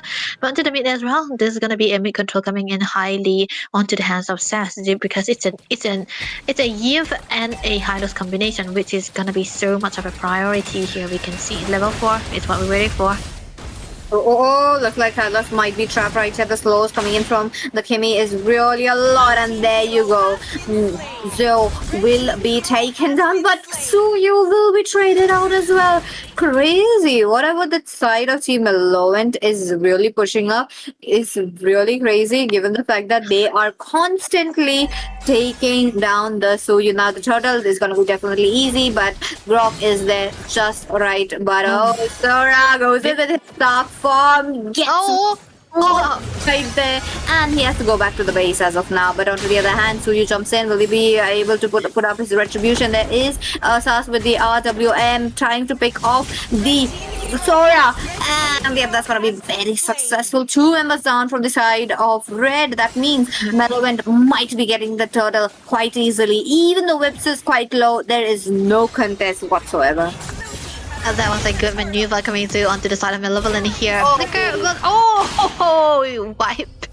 That's gonna be a good basic attack, man. Now, Glorious Power already wasted upon, so they already got a turtle as well. So now it's gonna be so good for Malevolent. They have that early game momentum. They have the turtle again. On top of that, they have kills too. So this will become a problem for the side of Tribrawl. They need to hold on, do some damage control, reset their style, and then do not gang upon the lanes, I would say, because they can hold on. They still have a carry to work around with.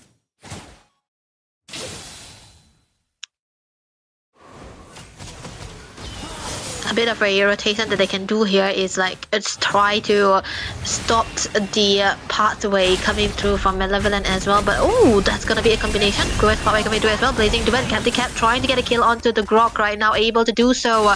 Revitalize, saving onto Enjo to try to survive there. One roamer getting taken down, and that's gonna be the only threat that they are gonna be finding. Tribrawl not finding any kind of compensation. That's a very good win for Malevolent for now.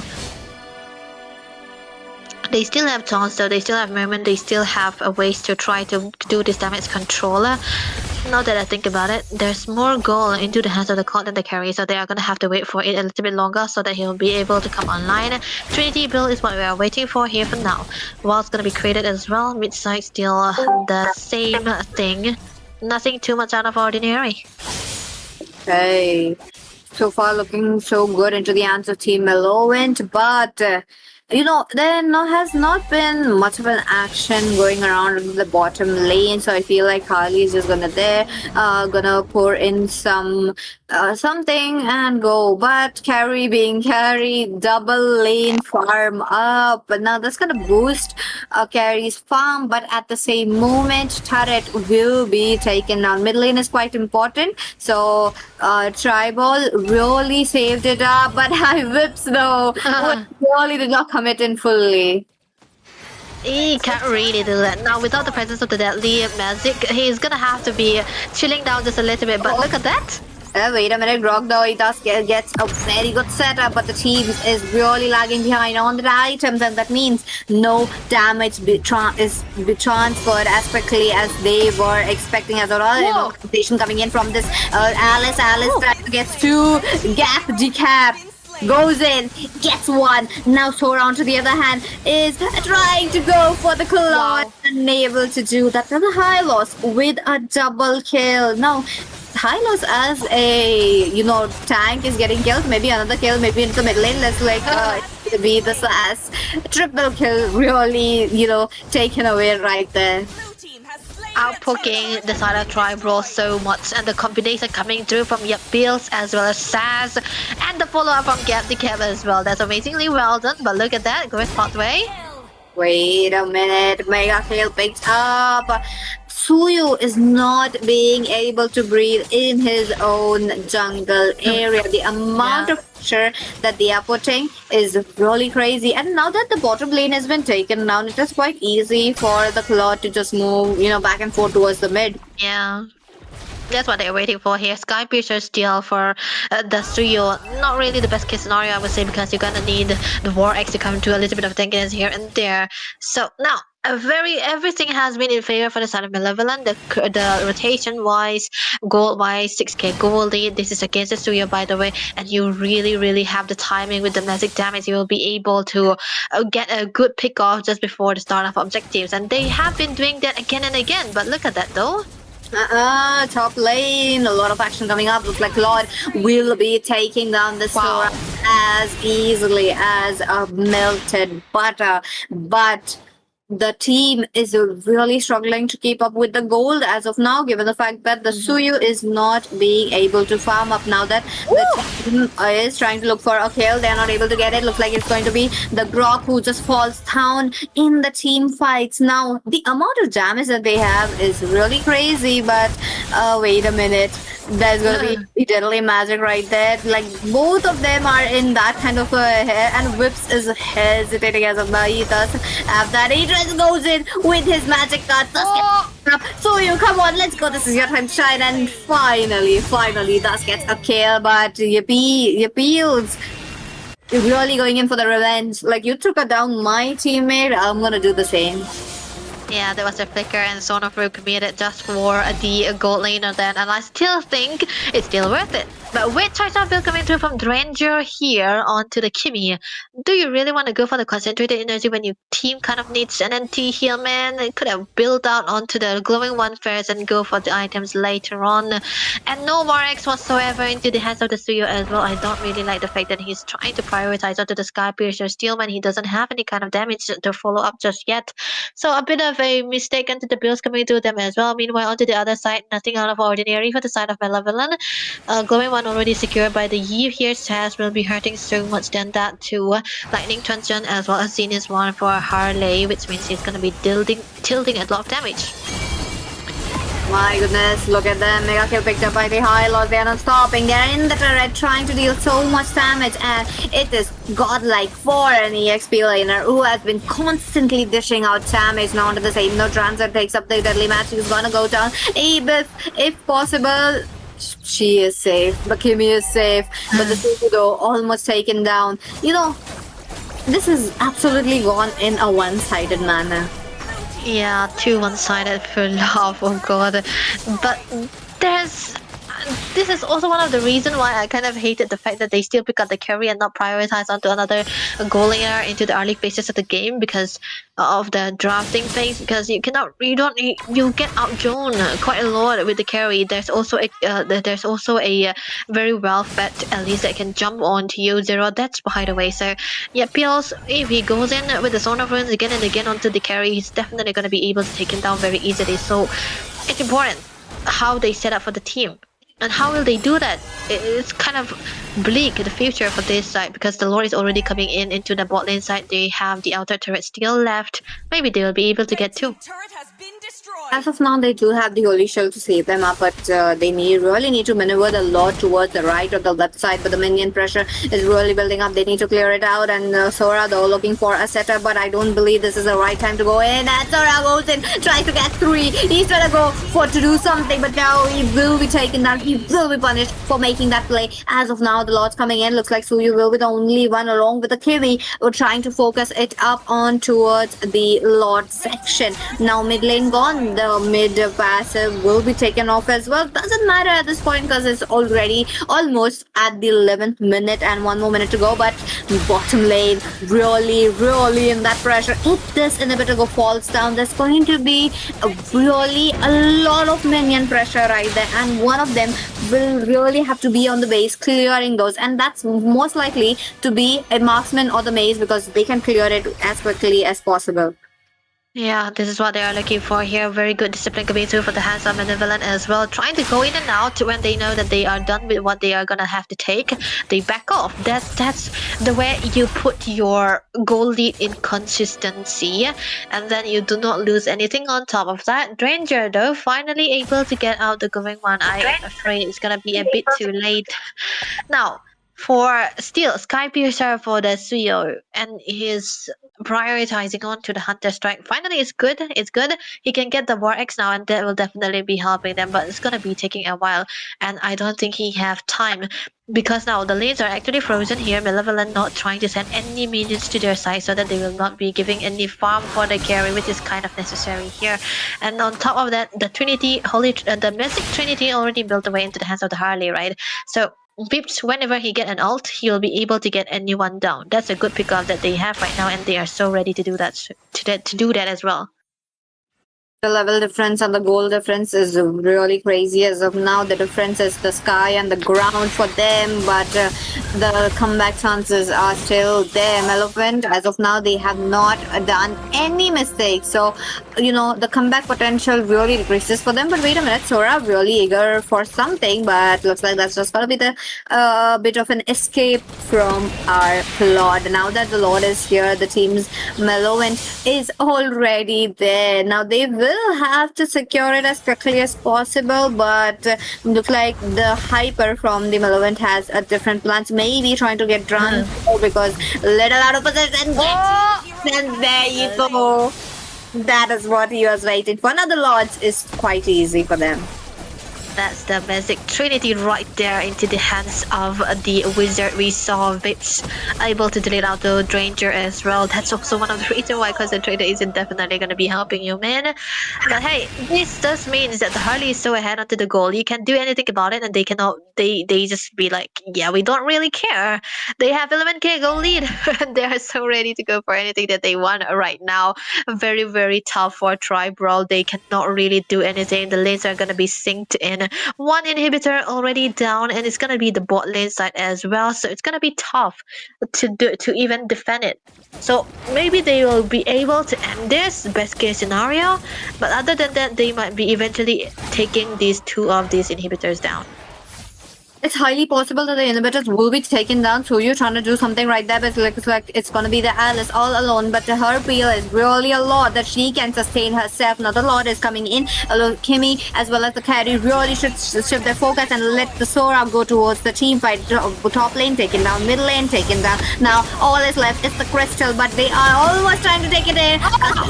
Thompson in the back line, it's just unstoppable. Wow. This Pylos, they are just not stopping it. Even the Sora is trying to give some damage, but the crystal will be taken down, and that just marks the victory for Malevolent.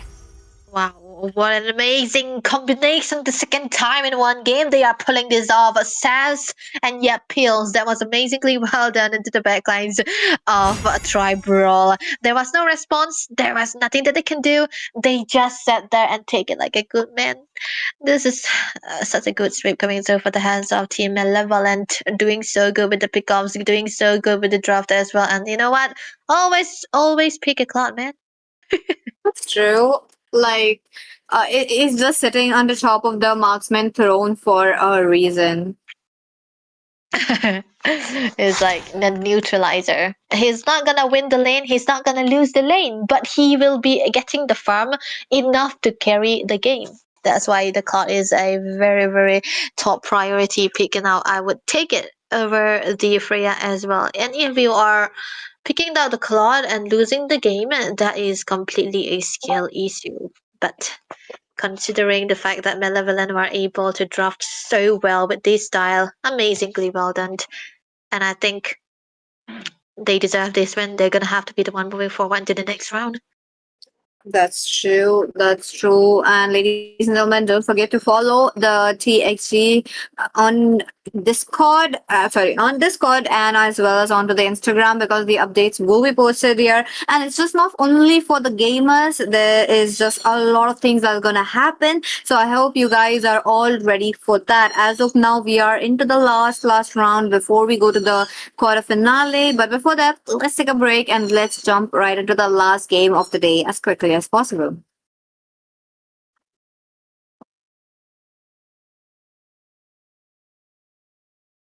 Good girl lovers on their way.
Welcome back, ladies and gentlemen, and I know you guys are waiting for this match. And with that, let's join in very quickly. And to give a little bit of the recap, it is going to be the XG Open Moba Championship, and this is just not the only tournament. So if you guys want to join in for the inter-college as well, which is going to happen very, very soon, do follow the Instagram and be updated. And also, this is just not for the gamers. This event is open for everyone. Now, with that, let's jump in towards the draft as quickly as possible. Once again, the voices of the match are going to be Peachy and Debbie. Now, Debbie, we do have interesting names right here. So, what are we doing? Is it going to be an early game, or are we going to go late? Oh, wait. Why do you put me in this situation where I have to answer these? Actually, you know what? I think we have Kohima All-Star versus Celestial Titans, right? Yep. For Titans, they do have a star player for them. So I mean, not that a star player, but they do have good players onto their side. So I hope they make something. They do something that can drag the game, because I wouldn't mind a 30 minutes game either, which I did not expect. I would not expect either. But let's see the bans though. Kohima All Stars will be banning away the glue. Nice ban from Titans, Celestial Titans as well. They took away the forwards, which I say is a very good recommendation. Different perspectives expose Your the same team is truth. banned. Why is Sweet here? Is he allowed? I'm just kidding. That's gonna be a Marshall taken away again. Marshall is such a red side ban though, but honestly, if you do not want to play that hero, it's okay, it's fine. Khalid can be used as round to the side. You know what? Ban the Freya, or even ban the Freya Juxian. Wait, Juxian can be handled actually. Freya and Harley. Raren does play Harley, Daughter no? of Northern So, Vale. Your team I swear to protect it till Freya, my there we last go. breath. So, Kohima All Star. What can they ban here? Jushin. Carry. No, I think they can they can control the goal lane just fine. Oh, looks like we already have, target bans Welcome to coming the greatest in. night Both the show of all teams are time. really Banning. knowing each other, so that's gonna be there. No Harley this time around. Last game, the Harley really played it very well, led the game led the team towards victory as well. But this time around, there's gonna be a push and pull for the Suyu. So let's see what is going to be. Uh, you know, this is kind of tough. What can Celestial Titans take away? Kalia also there. So from what Jushin also there. The Gold Invoker is actually a pro player on the Juxian, so that can also be an option that they can remove. Take away the Juxian. What do they first pick here? Claude? Claude or Suyu? I feel like there is Suyu. the teams are really going in for the Suyu, but no, that's Yeah. going to be a Harriet. Interesting. Why is this guy even allowed in this tournament? Come on, man. That's a Harriet. That is one of his comfort as well. Celestial Titans can just be like, you know what? Just pick away the Claude, even though it can be a losing lane. It can become a skill matchup. Bad Boy Joseph is actually a very good mates player. He can also play the Lunox. So if they wanna focus a bit onto the Harriets, also they can pick out the Lunox later on. They can go for the combination, right? That can also become a thing. So Claude is a very good option. You do not want a second phase of Claude because it will be taken away. My mission is to protect lives. Okay. Your team I is wasn't expecting a Claude though. I feel like Harriet's gonna have a very easy time on his lane right from the minute number one. Claude's gonna be really, pushed back Yeah. a bit, but Raren though pulling up with his mains. Boxia very early on, I would say, but there's still a chance for Bad Boy Joseph to actually go for the Valier, but for now, Usually, when you see this combination, that's a bit of they come it together. They comb it together with a big AOE in mid side. Never mind, he's still gonna be sticking with the Valentina. I don't know, Valentina too early on. But here though, Celestial Titans. What do they wanna play? What is good? They do already picked up a Valentina now since the Sora is still open. They're just laying out their trap that no matter what, Valentina will be there into hands. It will be there as a counter. So the Sora, the chances of Sora coming in from the side of Team CT will be very less. But hey, if the all out pick's gonna be here, Valentina is gonna have a very easy time. That's a big crowd control, a big ultimate that you can actually steal, right? What? Oh, Okay. Okay, that's so much better. That's so much better. But you know what? This kind of healing heroes are so tough against the Baksha, so maybe they have a very good option here to go for. So now they have to see what they can remove here for the room. Now that they already have the Hylos, surprising enough, Corey Cutie is the one roaming, right? So I don't know his hero pool in room. Is it a Choban? Ooh. We'll have to wait and watch what was going to happen because once again we are onto the bans. Now onto the bans, it's definitely going to be our target bans on the other side. Surprisingly, Sora out of the way. Okay, Sora, Valir, maybe another slowdown hero. I feel like there might be a Kimi coming in, but at the same time, it doesn't feel like there should be a priority on her towards the ban. Uh-huh. Okay, I would love if they prioritize onto the Valir here now that it's banned away. The Lunas can still be an option, but it's kind of tough. Even though you know that you'll be able to burst someone down, it's gonna be tough eventually against the Baksha. So the Celestial Titans though, what can they actually remove here? Okay, let's see. Oh, Yuzhong. Out of every hero, that's gonna be a Yuzhong. This is really interesting. But Yeah. I felt like it's gonna be a mage. Okay, I had thought that it might be a Lunox or probably a Kimi, but there you go. It's gonna be a god.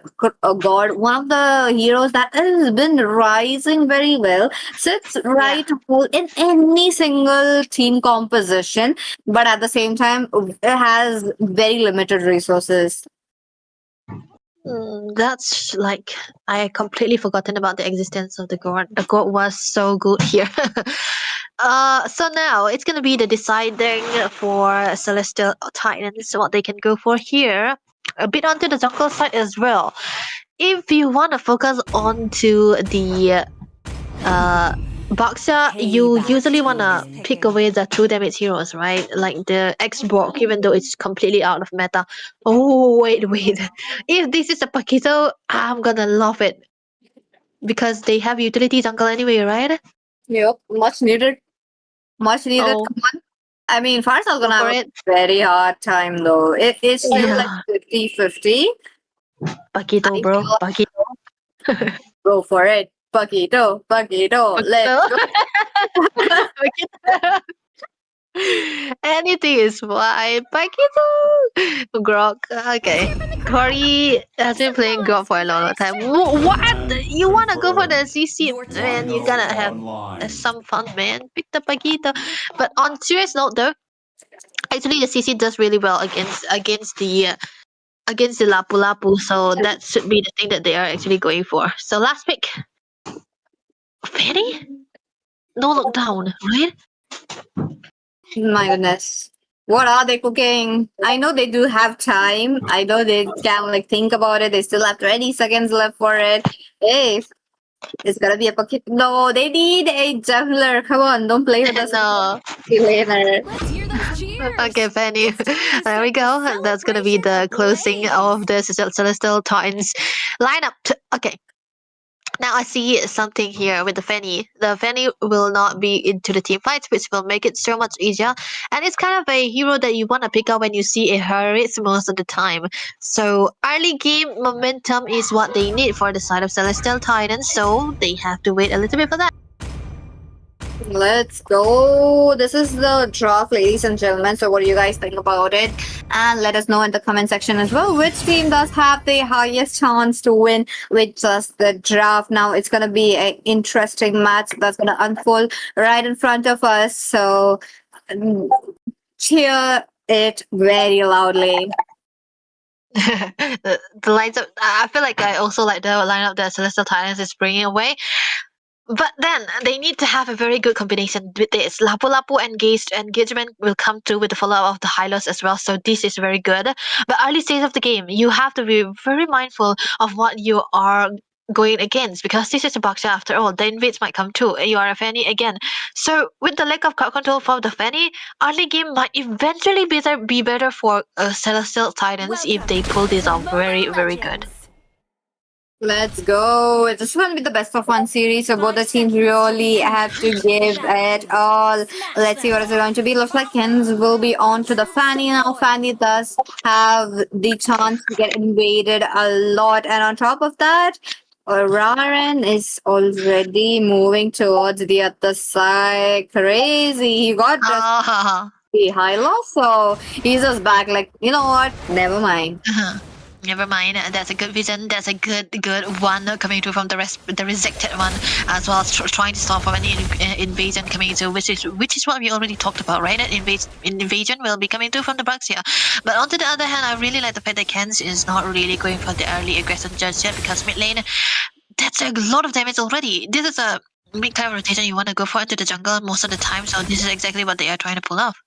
Let's see, don't know first blood yet. Looks like they might be coming in soon at the top lane, because how the teams are moving in. Wait a minute, Ken's not level 4 yet, so that is going to be a bit interesting to see. But Cory Cutie giving up all the vision right there. Wait a minute, still there. Raren not able to sustain that, will be taken down. That is really a lot. But Baba Jobab in the mid lane, almost taken down right there. Cory Cutie just lingering around. Raren though, that was just like a lot of damage. Yeah, that's a fast movement coming through from Kent as well, and the wall coming in handy for him. They were actually between the walls, so the more the walls are, the better it is for the Fanny, and he really did well with that too. So early aggression will be taken away mid lane. Invoker looking quite low, but Kent though, he might be taken down, and yep, that's gonna be the Neo who will be dealing the last blow right into the hands of Kent. Now that the turtle is up, Raren will be having an easier time, but with the mobility that the Fanny has, she is going to be very, very quick. So let's wait and watch. Luke though, he's trying to cook up something. He's also level 4, so we might be able to see that, but Ken's not quite interested onto the turtle. Now there might be an invade coming in. Neo looking for targets. Looks like rejected one will be blocked off, but the bravest fighter coming in towards the back line with the flicker into the front lane. It's going to be the rejected one falling. Valentina taken down along with Neo. This is crazy. Oh, great entrance coming through from Kans. They did lose out onto their XP laner and their roam, but then there was a good compensation right about time coming through into the hands of the Fanny here. Kans trying to go top. Top lane. That's gonna be the cutthroat coming in, but What? Fate leaves up to his Chrono Dash passive and will be surviving that. It's just his lucky day today, because if Kens did not have the low energy onto him, he is dead. He would still go in and get a kill onto Fate, but then this is becoming so good for the Fanny now. With the lack of crowd control, he'll be able to do something out here again and again like he did onto the first few minutes of the game here. A bit of a focus onto the top lane side coming through from the hands of Kohima All-Star. The wall might come in a nuisance for the Fanny now, for Kens here.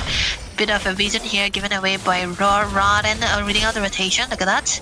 Wait a minute, Ryan, though, still into the front lanes is having the sustain. And this is really very different because you do need levels in front of Fanny as of now. But okay, Kent with the retribution secures up the Lito on his hands, and that's going to be helping him a bit faster, moving around the map. But top lane, the emphasis has been there right from the minute one. It's just like, almost like minute 4. And are you kidding me? There's like 2 gangs already happened on the top lane. I like the fact that Celestial Titans are actually playing it so fast because this is the way that the Fanny was supposed to be played. Play it fast. Don't let Kohima All-Star be catching upon onto them. But the fact that still onto the golden side, season is actually getting freezed upon will not be the best case scenario for him because he's gonna be losing a lot of gold. And when laning against a Herald, you need all the gold that are required, and it's not kind of helping too. So he's gotta they might eventually need this second turtle, which Kohima All-Star are already setting up for.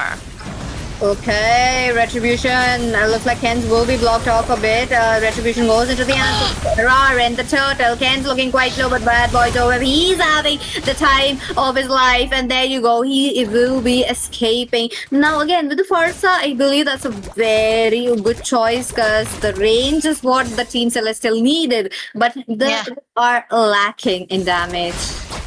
They are a bit lacking in damage. 2 items is required for the first one to decide the damage that he really needed to go for here, Corrido. Now once again, Ken's though very low onto that energy. Now this is also another, a disadvantage of picking up a Fanny right there. But wait a minute, rejected. Takes down too much damage from Fate. Goes down into the hands of Fate. And he's right there waiting it out. But Invoker picks up Farsa's ultimate. That's gonna be the feather airstrike right from him. But top lane, Teasen is really struggling to breathe right there. Yeah, he even had to base out on the blazing duet here. Invade. Oh! No way, Teasen, look at that. He looks like Invoker will be trying to do something, but looks like Invoker will have to reposition himself. Hori Cutie already pulling up towards the bushes as quickly as possible and just giving out the vision. That was a very good setup for them to, even though they missed out onto the sets, it was actually good because they were able to secure onto the neutral objective here. 1 turret taken down as well. The Neo already have the War X on top of that, so it's gonna be able to rotate out much faster. Fate still gonna be needing a lot more item here, but there's gonna be the same scenario for Teasen not having the best time of his life. He's 0 that's down, so that means he's still gonna be ready for the time being, but he's so low on the farm. It's actually gonna be hurting them. Oh, wait a minute, Kenzo, he does get stunned up by the Grog, but Fato is still chrono dashing left and right, but Luke is trying to catch up. Fate does get the cut shot onto him, but low energy once again from Kent will be managing that. Fate did not able to get this basic attack on, but loops them into the front lane, looking not well, will be going down, but the next onto the chopping block will be the Farsa. Now the middle lane quite open, Cheezen jumps in, but I do believe he might be able to get it on, and the turret is saved up. Ken's though, whenever he's going right in the face of Fate, his energy 0. That's how tanky the Harrods has become with the Chrono Dash. It's giving him a bit of a seal here and there. And Raden with the third turtle already secure, which means that they will be able to have the good goal lead. 3k already into his hands. The mid lane is very, very dangerous now. And they have to do something to secure this blue buff because Fanny has been carrying the game for the longest time. Oh my goodness, wait a minute. Raren though is trying to cook up something because the anti-region is really hurting Team Celestial as of now since 8 kills have been secured. Kenzo even with full energy is trying to struggle to go in and will be taken up. Neo once again unstoppable for Raren. This is what you get for killing me first. Yeah, that's what they're looking for here. But look at the stun. Oh, so bad. My goodness. The exit part was really cool, but the middle lane will be taken down. Cheezen though, he's not getting any pathway as of now to enter the team fights, to enter to do something. Look at him, he's getting blocked off. He had to put this flicker right there. The rejected one though pulls up with the ultimate, but I do believe that is a waste of time. But Fanny being Fanny, pushing up the lane, we will be seeing a lot of lanes getting pushed like that. Yeah, that's what I'm waiting for here, man. Look at that. So that's gonna be the brace fire. Do they wanna engage onto Corey just like that? No. That's gonna be a big waste of resources, man. Grog is not as squishy as you see him to be. He's gonna be very, very tanky now with the seals. But look like they wanna have a take onto the top lane turret again. Fate going in. Let's say Luxem will be taken down. Fate though, he is unstoppable. I do believe like Team Celestial should have gone in for something like a Kaja. Might have gotten a few trays right there, but Ken though really hell-bent on clearing it. He will be the second person right there clearing out lanes, but he knows the team is really coming in for him, but his exit paths are trying to get blocked off by Neo, and he'll have to think about it because he doesn't have his flicker, he doesn't have his blazing duet as well, and Neo being Neo, he's there. But as of now, there's gonna be the Lord, so I don't believe Team Celestial will be trying to, contest it off. And Fanny though, Fanny's gonna push that lane as well. He's just trying to play the long lanes here because the later part of the game, this is where the Fanny really does all those macro plays here because he has done what he could into the early phases of the game. Now that he won't be getting the advantages or benefit. Oh wait, Neo? Jason! No way, did not recall back on time and will be taken, and that was quite unfortunate. Now that the members of Team Celestial are taken down, next one might be the rejected one who does get stand up. Wow! Airborne as well, and Fate almost taking him down as well. Fanny getting another turret though. This is going to be really a lot for Kohima All-Stars because they need to think about the Lord because the Lord might be cut off because of Ken's. Yeah, Kens has been doing everything that he could to play the long lanes, and now he's able to hold on to the game for as long as possible by trying to cut the lane here. But onto the bad side though, his team's gonna be losing quite a lot here because they don't really have the setup to go for. Look at the pathway though, this is just gonna be laid upon just to get an inhibitor. Oh no, Ken's no energy right there. Wanting Ken's right there, but Lord though is gonna be there. Wait a minute, Invoker looking quite low, 1 HP away, and that's gonna be Luxem who will be taking Invoker right to the base without a recall. Ken's on the other hand moves away. Luxem will be taken down. She's looking quite low as well. Back to the base and rejected one, taking on too much damage. No mana, no HP goes into the hands of Fate. But wait a minute, Ken's though back and forth towards the base, and that is what they can achieve as of now. Okay, once again, that's going to be the wall that's going to block off, and the turret looking not good. Wait a minute, Fate and Ken's once again. Ken's will not have energy. I feel like the Fanny has been impressive since the start of the game in this particular scenario here, doing everything that he could for the early phases. And it's unfortunate, but top lane?